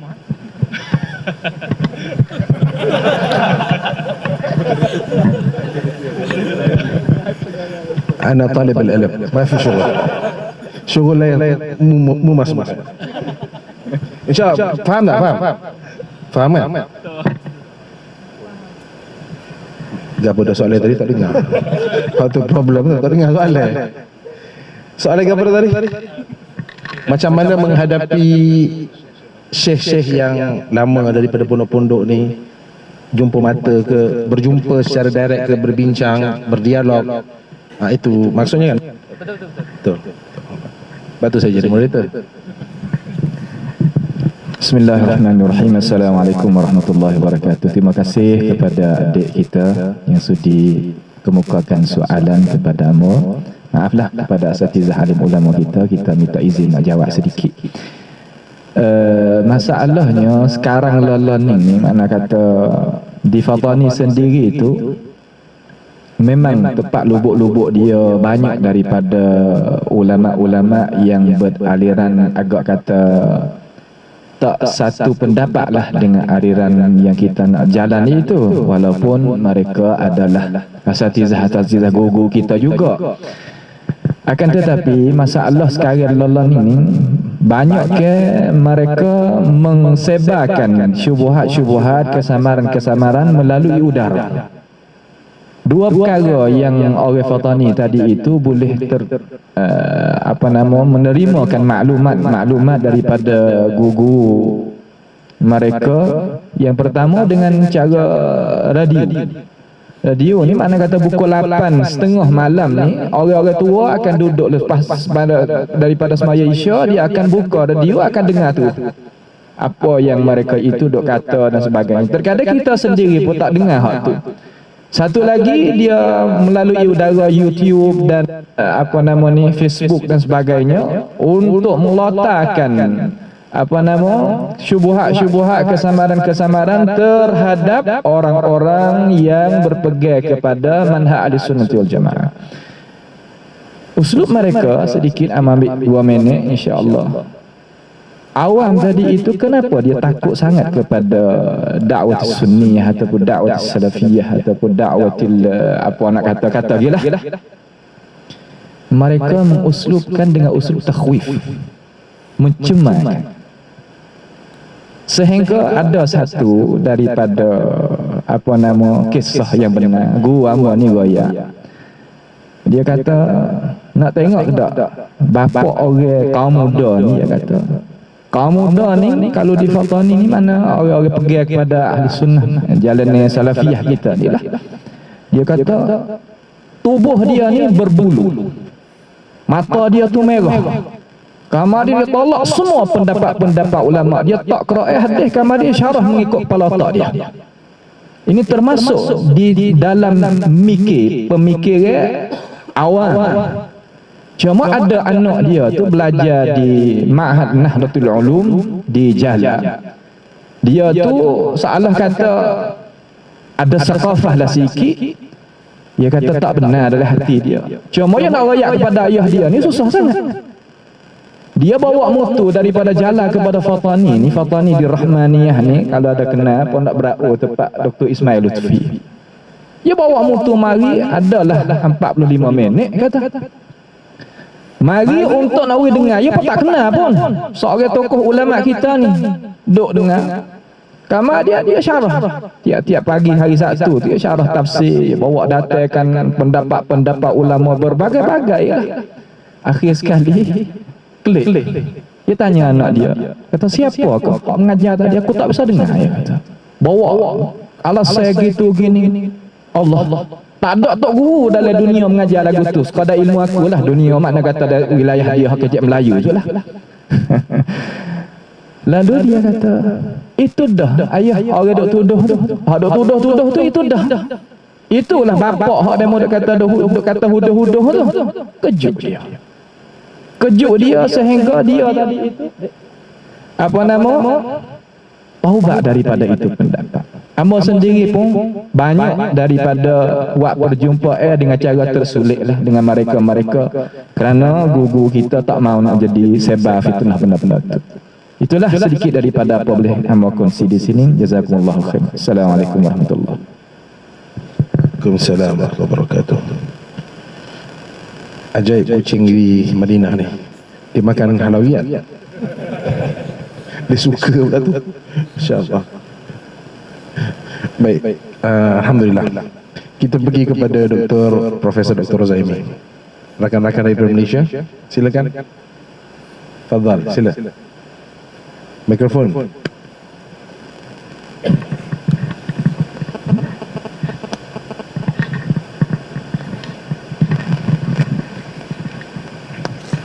Makanan dah sampai belum? Lapor. Bismillahirrahmanirrahim. Lapar saya okey. Silakan. Assalamualaikum. Nama saya Abdul Aziz. Saya pelajar kuliah syariah semester 7. Dan saya nak tanya soalan kepada Dr. Rozaimi. Tadi Dr. Rozaimi ada kata tentang kekurangan asatizah yang muncul ke hadapan untuk menjadi ataupun menjawab persoalan-persoalan masyarakat dan juga mengembangkan dakwah salafiyah dan juga sunnah.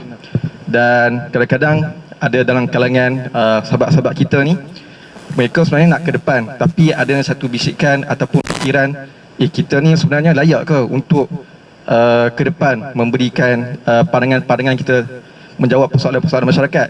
Takut nanti kita ni jadi kismis sebelum anggur. Jadi apa pandangan Dr. Rozaimi terhadap mereka yang nak ke depan tetapi dihalangi oleh pemikiran macam ni, dan apakah ada di sana macam dawabit, ada benda yang kita cakap, ada yang benda kita tak cakap dalam kalangan masyarakat. Jadi itu soalan saya. Assalamualaikum. Waalaikumsalam warahmatullahi wabarakatuh. Satu nasihat yang baik bila orang sebut jangan jadi anggur, jangan jadi kismis belum jadi anggur. Itu dah satu nasihat yang sangat baik. Jadi kalau kita dengar tadi Syekh Dr. Profesor Mahmud nasihat tadi supaya kita ni tak jadi anggur terus lah, jadi tak jadi kismis terus lah, jadi anggur dulu. Sebab tu 4 tahun tu fokus. Dalam masa 4 tahun Abu Hurairah menjadi tokoh yang besar. Kan Abu Hurairah datang ke Madinah waktu Khaybar kan. Jadi dia telah menjadi satu tokoh yang besar sehingga boleh kita katakan kebanyakan hadis-hadis yang diriwayatkan di sisi ahli sunnah melalui jalur Abu Hurairah. Kan? Jadi kita fokus dulu pada ilmu, kita fokus dulu pada ilmu-ilmu asas dan ilmu-ilmu yang diperlukan dalam masa 4 tahun ni. Kita abaikan dulu sementara isu-isu yang tak ada kaitan dengan menuntut ilmu. Kan? Sebab kadang-kadang belajar di Madinah ni dia ada gangguan-gangguan yang tak sepatutnya. Kadang-kadang gangguan tu datang dalam bentuk yang baik juga. Nak tolong orang, nak tolong jemaah umrah, nak tolong jemaah haji. Rasa macam berpahala kan. Lepas tu dapat duit pula tu kan. Jadi kawan-kawan pun ada sebut, dia kata tadi kawan-kawan beritahu, dia kata tengok kawan-kawan ni mewah ustaz, kami ni macam miskin. Tak apa. Sebab anda bukan orang yang terbaik di kalangan kalian, tapi ada sedikit pengalaman nak dititipkan. Di Jordan ni pun ada juga gangguan-gangguan untuk menuntut ilmu. Walaupun Jordan ni orang tak datang ramai macam Madinah, tapi kami ada bandel. Jordan ni ardul bandel. Bandel ni suk libas musta'mal. Kan, maksudnya pasar yang jual barang-barang branded. Clark, Timberland, jin kepala kain. Syekh Mahmud tahu kot. Mungkin tak perasan apa dia. Saya pun tak tahu nak terjemah macam mana. Kan? Kepala kain, Roksul soap. Macam pelik aja. Roksul khimash kan. Istilah-istilah ni ada pada bibir-bibir pelajar-pelajar Jordan. Dia orang ada istilah menyelam. Sebab istilah bandar dia panggil kolam. Sebab dia macam kolam. Dia macam kawah sikit. Masuk, keluar balik keluar sana. Saya tak nak pergi. Kenapa tak nak pergi? Pertama, duit tak ada. Kan? Yang keduanya kerana kita rasa itu bukan keperluan. Walaupun bila balik tu terasa lah juga, ish, mahal aku punya Timberland ni. Kita tak tahu branded sebab kita anak orang susah kan. Boleh tengok dekat pasar Timberland harga kasut, patutlah budak-budak ni duk cari masa dekat Jordan dulu. Sebab harga 5 dinar boleh dapat satu Timberland. Kan? Harga 5 dinar boleh dapat satu kasut Clark. Jadi brand-brand ni telah mengganggu pelajar Jordan. Hari Khamis petang dah mula pergi. Kadang-kadang ada yang sampai Ponting Kelas. Ada Ponting Kelas nak pergi Amman. Sebab kami duduk di Mu'tah. 2 jam naik bas pergi Amman, ambil hotel bajet, hari Jumaat mula menyelam. Kena pergi awal. Kalau tak nanti barang-barang branded tu orang lain ambil dulu. Sebab pelajar Malaysia, dia orang unite. Maklumat dia orang akan kongsi. Dapat satu spot baru, dia orang akan bagi tahu. Jadi pelajar Mafraq datang, pelajar Irbid datang, pelajar Mu'tah datang, pelajar Amman pun samalah juga. Jadi ada persaingan di situ. Fastabiqul khairat. Belum. Jadi mereka jual barang-barang ni dekat Malaysia, jadi banyak duit lah. Dan sebahagian yang mereka buat ni sebab kerana kekangan hidup. Sebab kami belajar iuran tak ditaja. Sebahagiannya, kebanyakannya beasiswa FAMA. Tahu FAMA? Father and Mother yang bagi duit. Sebahagian ada dapatlah beasiswa, tapi tak cukup. Currency Jordan mahal. Kan? Tak ada mukafaah syahriah. Jadi antum ni apa alasan nak diberi untuk bekerja lagi? Duit bulan dapat, iuran percuma, muhsinin banyak, nak buka puasa pun kat Masjid Nabawi ada disediakan makanan. Kan? Hostel free, bukan hostel free. Kami tak dapat benda-benda tu. Kami duduk apa? Sewa rumah kena bayar. Sebulan berapa? 100 dinar dalam tu zaman kami dululah, dalam RM540. Sekarang ni dah tinggi sikit sebab currency Malaysia jatuh kan. RM540. Jadi tuan rumah setiap bulan ketuk pintu, ambil sewa rumah. Kami pun ajak makan, ingat dapat kurang sikit sewa, tak, sama juga. Dia balon nasi kami, sewa dia ambil penuh juga kan. Tapi taklah kami ikhlas lah bagi dia makan. Tapi itulah geram kadang-kadang masak pedas-pedas sikit, berpeluh-peluh dia makan kan. Tapi nak bagi tahu gangguan-gangguan tu ada. Tapi apabila kita telah selesai S1 kita, ijazah sarjana muda kita dah ada ijazah. Apa maksud ijazah? Kita dah ada, kita panggil apa? Ijazah ni dalam istilah Malaysia, Melayu kita panggil apa? kita dah ada, bila kita sebut saya ijazahkan kepada kamu, ijazah maksud apa? Kita dah ada kebenaran. Orang universiti dah bagi kebenaran kepada kita untuk kita sebarkan apa yang kita tahu. Jadi letakkan disiplin dalam diri, aku nak mengajar apa yang aku tahu. Yang tak tahu janganlah ajar. Kan, yang tak tahu jangan ajar. Dan jangan malu sebut saya tak tahu, saya tak pasti. Wallahi, benda ni kalau kita buat, orang tak ada pun nak katakan kita ni bodoh ke, teruk ke. Wallahi, saya ada dalam medan dakwah tak lama lah, tapi daripada 2015 aktif sampai sekarang. Kadang-kadang dalam kuliah orang tanya soalan, kita sebut saya tak pasti lah, saya balik, saya semak balik. Tak ada pula orang kata bodoh punya ustaz. Pernah sekali je lah, pernah sekali. Itu pun sebab dia ada masalah peribadi sikit dengan saya, kan, sebab ambil tempat anak dia berkuliah. Anak dia pun mengaji agama juga. Jadi bila kita mengajar kat situ, dia tak puas hati sebab kuliah kita ramai orang, kuliah anak dia tak ada orang, kurang orang. Jadi dia marah lah, kata apa punya ustaz ni, itu pun tak tahu. Tapi kita jawab balik lah, alhamdulillah saya banyak agak tak tahu, tapi benda yang saya tahu mungkin Haji pun banyak agak tak tahu juga, kan. Jadi tak jatuh nama kita kalau kita sebut kita tak tahu. Imam Malik pun baru banyak soalan dia tak jawab, kan. Jadi disiplinnya sama. Kalau kita rasa saya tak layak, saya tak layak, saya tak layak, asatizah kat depan ni pun rasa benda yang sama juga. Kalau kami boleh kembali ke zaman yang menjadi tulabul ilm, lau nastati an narji'a ila tilkal fatrah la raja'na, kami akan kembali, kami nak patah balik. Kalau boleh diulang waktu tu, kami nak patah balik, kami nak kurang main, kami nak belajar bersungguh-sungguh, kerana kami dah rasa dah betapa ruginya kita membuang masa dengan perkara-perkara yang sangat-sangat tak berfaedah. Tapi di zaman kami kurang sikit lah gangguan tu. Kerana apa? Kerana kalau nak pergi main internet, kena pergi cyber cafe, jauh sikit lah nak pergi tu. Kami hanya diganggu dengan SMS, tak ada lagi WhatsApp. Nak hantar satu SMS, kalau dekat Jordan 3 kurus 15 sen. Itu yang tulis panjangnya, panjang nak tulis SMS. Sebab apa? Sekali hantar 3 kurus 15 sen, panjang hantar.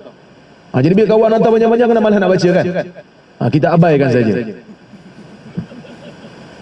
Tapi kami ada gangguan dengan cara kami. Adalah gangguan dengan cara kami. Kami pergi prank kawan-kawan. Ada seorang tadi pergi prank kawan. Sebab kami Jordan ada lelaki perempuan, ada muslimat, ada muslimin. Jadi ada seorang sahabat saya ni, dia ambil handphone ni, kan. Sebab zaman dulu mana ada pakai Face ID ke, tak ada, kan. Tak ada pakai apa, pattern ID ke, tak ada. Dulu semua bagai Nokia. Macam mana nak lock, macam mana nak unlock, semua standard. Jadi kalau Ustaz Rizal punya handphone ni, kalau Nokia, saya boleh buka. Saya ambil handphone dia, saya tukar, pergi cari dekat nombor akhwat, saya tukar nama saya. Saya pergi kat nombor saya tukar nombor akhwat tu. Jadi bila saya hantar mesej SMS, naik nama siapa? Naik nama akhwat tu. Jadi Ustaz Rizal pun buka, wih, akhwat ni hantar mesej kat aku. Itu cara kami dulu. Ada juga gangguan, tapi zaman sekarang gangguannya lebih dahsyat, kan. Universiti tak boleh halang handphone yang ada dalam hostel. Boleh tengok Netflix, boleh tengok YouTube, tak ada siapa boleh halang. Universiti Islam Madinah halang? Tak ada. Internet tu buka, tak boleh nak halang pun. Kami di Kuwait pun menghadapi masalah yang sama, kan. Tak boleh nak halang. Data sekarang ni mudah nak dapat, murah. Jadi sebab itu kita kena fokus. Benda yang tak tahu jangan jawab, jangan ajar. Hajar benda yang kita tahu, ajar benda yang kita pakar. Strength kita kat mana? Ajar benda sikit-sikit pun tak apa. Ajar benda kecil-kecil pun tak apa. Ajar fardu ain, ajar solat, ajar fiqh puasa, benda yang simple-simple. Tapi kalau dah pergi kepada fatwa mu'asirah apa semua ni, pas kemaskanlah diri. Pastikan bila kita nak memberikan pandangan, ada mazhab yang kita nak sandarkan diri. Sebab itu Imam Ahmad mengatakan, iyyaka an tuftin nas, iyyaka an tatakallam fi syai'in la yakuna alaka fihi salah. Maksudnya jangan sebut satu benda yang tak ada orang sebut sebelum ni.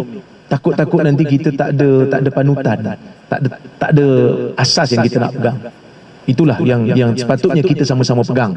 Kalau nak kira tak layak, kita semua tak layak. Kita ada rasa tu. Tambah pula orang bagi saya jadi rektor universiti, kena jaga pula student yang beribu. Kita rasa lemah. Tapi kalau kita tak buat, siapa nak buat? Kalau orang yang belajar di Madinah rasa tak mampu, macam mana pelajar-pelajar yang belajar di UM, yang belajar di UKM, yang belajar di KUIP, dia orang juga merasakan benda yang sama. Tapi orang-orang yang tak layak, yang sememangnya tak layak, dok menyebarkan syubhat di TikTok, dok sebarkan syubhat di YouTube, kita kena jawab. Kita bukan cari gaduh, tapi Islam ni di amar makruf dan nahi mungkar, di jalan serentak. Amar makruf orang dok buat, banyak orang buat. Tapi nahi mungkar, nahyu 'anil munkar ni baru masuk video ni, satu video. Baru tadi kami duk bincang-bincang, ada satu video seorang syekh tarikat kata, kalau you punya isteri bersalin, sembelih kambing atas nama Allah dan nama Syekh Naqsyaband. Ni video baru masuk. Kita baru jumpa video. Siapa nak jawab? Kita lah kena jawab. Dan tarikat ni dulu tak dibenarkan. Sekarang beberapa negeri dekat Malaysia benarkan. Tapi benarkan atas dasar apa? Benarkan atas dasar selagi mana tak bercanggah dengan Quran dan Sunnah, selagi mana tak bercanggah dengan akidah. Ini fatwa paling malas yang saya pernah jumpa. Dia bagi fatwa, tapi fatwa dia kata boleh diamalkan selagi tak bercanggah dengan akidah. Itu bukan fatwa. Tak payah fatwa, bukan tahu dah. Fatwa ni keputusan. Ni bukan keputusan, ni kaedah. You nak apply kaedah. Orang awam mana boleh apply kaedah ni? Macam mana dia nak pastikan? Betul, semua ajaran boleh. Syiah boleh diamalkan selagi tidak bercanggah dengan Ahli Sunnah wal Jamaah. Khawarij boleh diamalkan selagi tidak bercanggah dengan Quran dan Sunnah. Apa saja pun kita boleh masuk di bawah benda ni. Ini bukan fatwa. Sorry to say, saya cakap benda ni saya geram.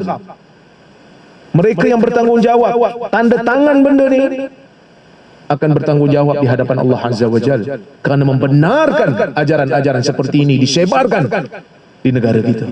Tapi siapa nak lawan? Kami diperleh lawan. Penat. Beribu muka surat kami duk baca. Duk baca ni. Beratus-ratus minit kami duk tengok video-video dia. Meletihkan. Tapi alhamdulillah ada beberapa orang sahabat-sahabat yang sanggup bantu. Tapi kami perlukan ramai lagi. Kadang-kadang ada orang dia rasa macam tak apa nak confident nak bercakap, mungkin tak pandai bercakap. Tak apa. Bantu dari sudut memberikan maklumat. Tolong baca pun tak apa. Salman umpamanya bila dia nak pun berdebat, dia bukan seorang-seorang dia. Dia ada tim belakang dia. Ada tim researcher dia. Researchers ada belakang dia yang tolong baca untuk dia. Dia baca, tapi ada orang lain yang tolong baca. Feed maklumat, bagi fakta. Sebab tu alhamdulillah kita berjaya bongkarkan dalam fatwa Perlis. Kita bongkarkan. Tapi banyak lagi, insya-Allah kita akan keluarkan satu buku. Kita akan keluarkan satu report. Kesesatan ajaran Nazim Haqqani. Banyak dengan video dan juga dengan buku-buku. Walaupun mereka cuba nafikan dengan minta nombor ISBN, ini ridiculous. Taktik jahat lah. Wallahu a'lam. Terima kasih banyak. Alhamdulillah. Dah cukup ke? Tanya dia orang. Seorang lagi ya. Parkir. Satu lagi. Okey. Indonesia. Silakan. Mikrofon tolong diberikan kepada saudara kita. Mike.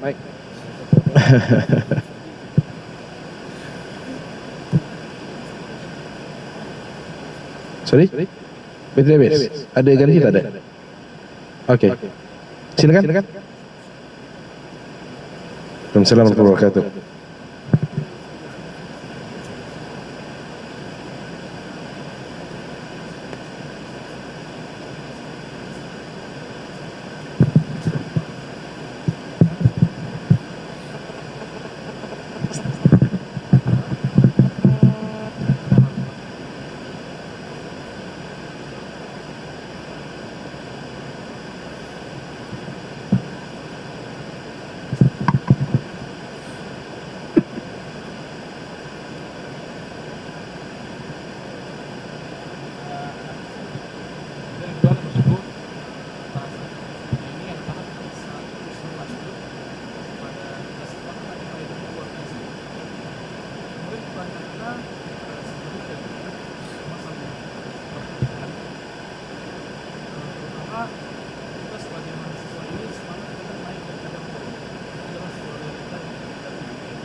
Bismillahirrahmanirrahim. Alhamdulillah wassalatu wassalamu ala Rasulillah amma ba'du.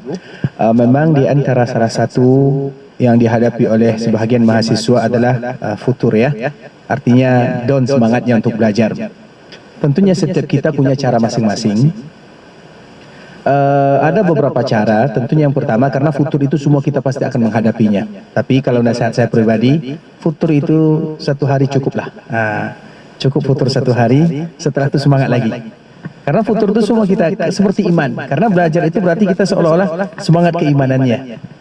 Nah, yang pertama tentunya berdoa kepada Allah. Kedua, itu selalu kita berada di Masjid Nabawi.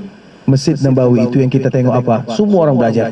Coba tengok kadang-kadang anak-anak tuh yang berumur 5 tahun, 6 tahun, 7 tahun, dia tak dapat baca Quran, kemudian dia dipukul sama gurunya, kita akan semangat dengannya.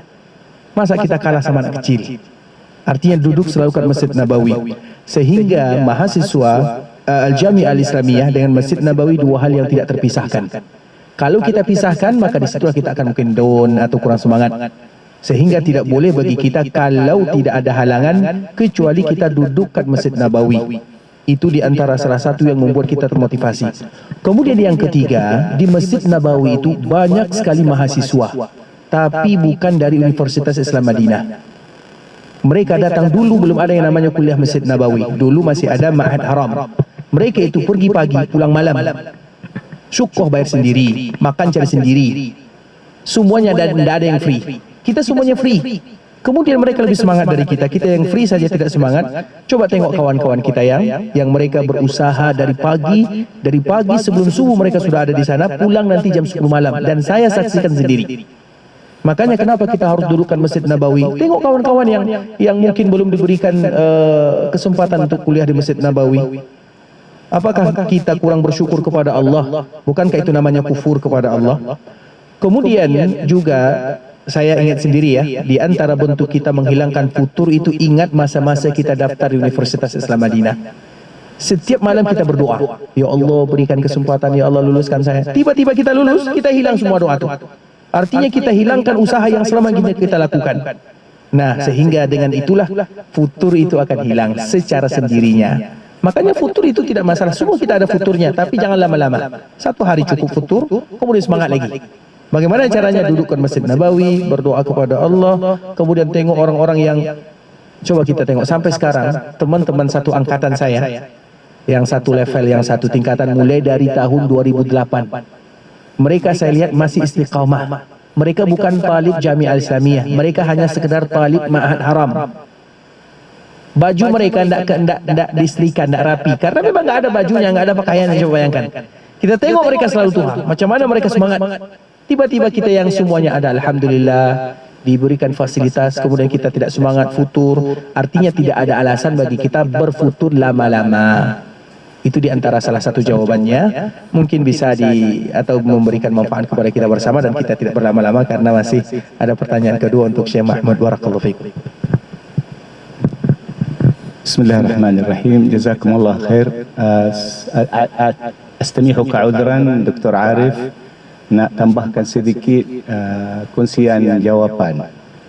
Sebab Rasulullah sallallahu alaihi wasallam bersabda, إن لكل عمل شرة ولكل شرة فترة فمن كانت فترته إلى سنتي فقد اهتدى ومن كانت إلى غير ذلك فقد هلك. Artinya setiap amalan ibadat ke penuntut ilmu ada nasyab. Syirrah yakni nasyab wa quwwah. Wa likulli syirratin fatrah. Dan setiap nasyab tu ada futur yang kita sebut itu tadi. Faman kanat fatratuhu ila sunnati faqad ihtada. Siapa masa futur tu ikut sunnah aku, faqad ihtada. Maknanya agama Islam kita ini sunat Rasulullah SAW at-tawassut. Innama ahlaka man kana qablakum al-ghulul. Jangan melampau. Iqtisad. Bagi memberikan diri kita rehat, masa rehat untuk berehat juga. Jangan terlalu yani innal mumbatta la dhahran abqa wala ardan qata'. Maknanya Allah nak terjemah tu pun innal mumbatta maknanya yang selalu dia mau bercepat-cepat, alladhi yurid an yasta'jil fil umur wa yurid an yasil ila al-makan al-ba'id wa yujbir hisanahu wa yadrib hisanahu biquwwah likay yasil ila dhalika al-makan wa la yurih hisanahu فيموت الحصان ولا يصل إلى المكان الذي يريده. فعلينا بالاقتصاد والتوسط. أنا في حديث تكلمت لكم عن فضائل العلم أليس كذلك؟ لكن أريد أن أذكركم طبعا طلب العلم يؤدي إلى الجنة كالمجاهد ويؤدي إلى الجنة، لكن أريد أن أذكر حديثا آخر تأملوا فيه جيدا وتذكروه. هذا الحديث عن أبي هريرة رضي الله عنه عن النبي صلى الله عليه وسلم قال: من تعلم العلم ليباهي به العلماء أو يماري به السفهاء أو يصرف به وجوه الناس إليه، ثلاث أصناف، ما عقابه؟ أدخله الله جهنم. حديث صحيح رواه أبو داود وأحمد وابن ماجه وصححه الشيخ الألباني. هذا حديث لكل طالب علم لابد أن يضعه في أمام عينيه ويتذكره دائما. من تعلم العلم، siapa yang menuntut ilmu, liyubahi bihil ulama, mau berdebat dengan ulama, nak mau tunjuk diri, au yumari bihi sufaha, mau mujadalah dengan orang safi, au yasrifa bihi wujuhan nas ilaih, mau jadi syuhrah, mau jadi tuan guru, orang tunjuk ini kiai. Apa ma iqabuhu? Adkhalahu Allah jahannam. أجيبك على سؤالك ما الذي يجب أن نركز عليه في 3 نقاط. Apa yang kita fokus dalam pengajian kita? Nombor 1, al-ikhlas. Al-ikhlas, al-ikhlas. Betulkan niat kita ini untuk penuntut ilmu kerana Allah Subhanahu wa taala. Itu yang paling mudah dan paling susah juga. Yang paling mula-mula kita nak sembahyang tu Allahu Akbar kerana Allah, tiba-tiba ada orang duk lihat, bertabah lagi. Itu syaitan. Walidhalika akhwafu ma akhafu ala ummati asyirkul asghar wa huwa ar-riya yuhbitu al-amal. Falidhalika alaikum bil ikhlas. Mempelajarilah, adibu anfusakum, alimu anfusakum, atau ta'allamu al-ikhlas. Kaifa nukhlis? Melawalilah hati, jihadlah diri kita. Jahidu anfusakum lian yakuna amalakum talabakum lil ilm lillahi ta'ala. Hada huwa al-ikhlas. Hada aham syai. Kalau dapat itu, insya-Allah ilmu berkat. ومن يتق الله يرزقه من حيث لا يحتسب يأتيكم العلم. ومن يتق الله في آخر سورة البقرة واتقوا الله ويعلمكم الله. wattaqullah wa yu'allimukumullah. Yani yu'allimukum wa yashrah sudurakum lil ilm. Fataqwallah huwa al-ikhlas. Ini nombor satu. Nombor dua, ilmu syariat. Ilmu syariah ma miftahuhu? Apa kunci dia? Ilmu lughah, Quran, hadis, lughah Arabiyah, itu kunci dia. Lidzalika usikum biitqan al-lughah al-arabiyyah. Itqan al-lughah al-arabiyyah itu kunci. Min ghairi al-lughah al-arabiyyah ma tafham al-Quran, ma tafham al-hadith. أوصيكم بإتقان اللغة العربية ومصاحبة العرب أو من يتكلمون اللغة العربية الفصحى. لا تستحوا. الطالب يأتي أول ما يأتي من ماليزيا أو إندونيسيا من بلده لا يستطيع أن يقول كيف حالك، kepalak. لكن dia tak malu, dia hantam juga. بعد أسبوع بعد أسبوعين كيف حالك، بعد شهر يصبح كيف حاله. لكن المشكلة الذي يستحي يسengam, هو يفهم لكن malu mau jawab, malu mau berbicara dengan bahasa Arab. هذا إلى آخر يتخرج من الجامعة ولا يستطيع يتكلم. هذه مصيبة. لذلك أنا نصيحتي للطلاب من إندونيسيا، من سنغافورة، من ماليزيا، من تايلاند، قووا لغتكم العربية. Itu kunci. لكي تفهموا القرآن والسنة. أتقنوا اللغة العربية. قللوا من الاختلاط واستخدام لغتكم الملايوية والإندونيسية والتايلاندية والفطانية أو غيرها. قللوها. استغلوا 4 سنوات هنا وأنتم في بيئة عربية. إتقان اللغة العربية هذا هو المفتاح. هذا هو المفتاح. واستغلوا أوقاتكم في طلب العلم بأكثر ما تستطيعون. هناك أشياء كثيرة لكن لو أخركم العشاء خلاص أظن أستاذ رضا perut dia pun dah bunyi dah.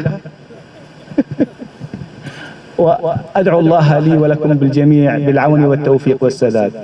السلام عليكم. Assalamualaikum warahmatullahi wabarakatuh. Alhamdulillah, terima kasih Dr. Mahmud. Kita dah lapar.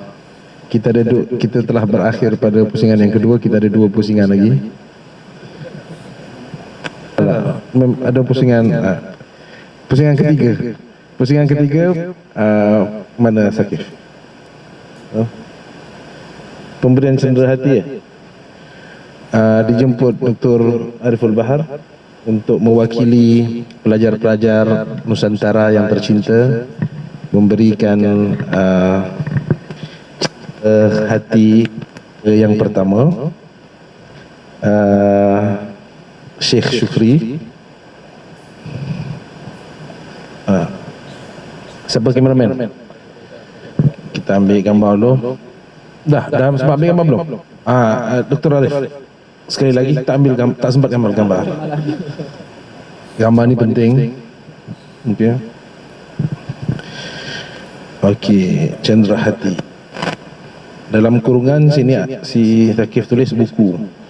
Dr. Rora juga dalam kurungan buku.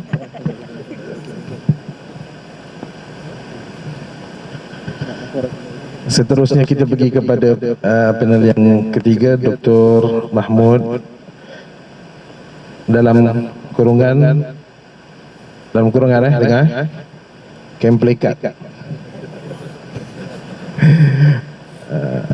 Baik, alhamdulillah selesai kita pada pusingan 3. Bisa mana tak ada. Okey, kita pergi ke pusingan yang keempat. Sesi bergambar bersama asatizah Tuan Syukri. Kita minta para rakan-rakan sekalian untuk menghadap ke arah sana, ke belakang, dan asatizah tetap di atas kerusi. Lighting okey?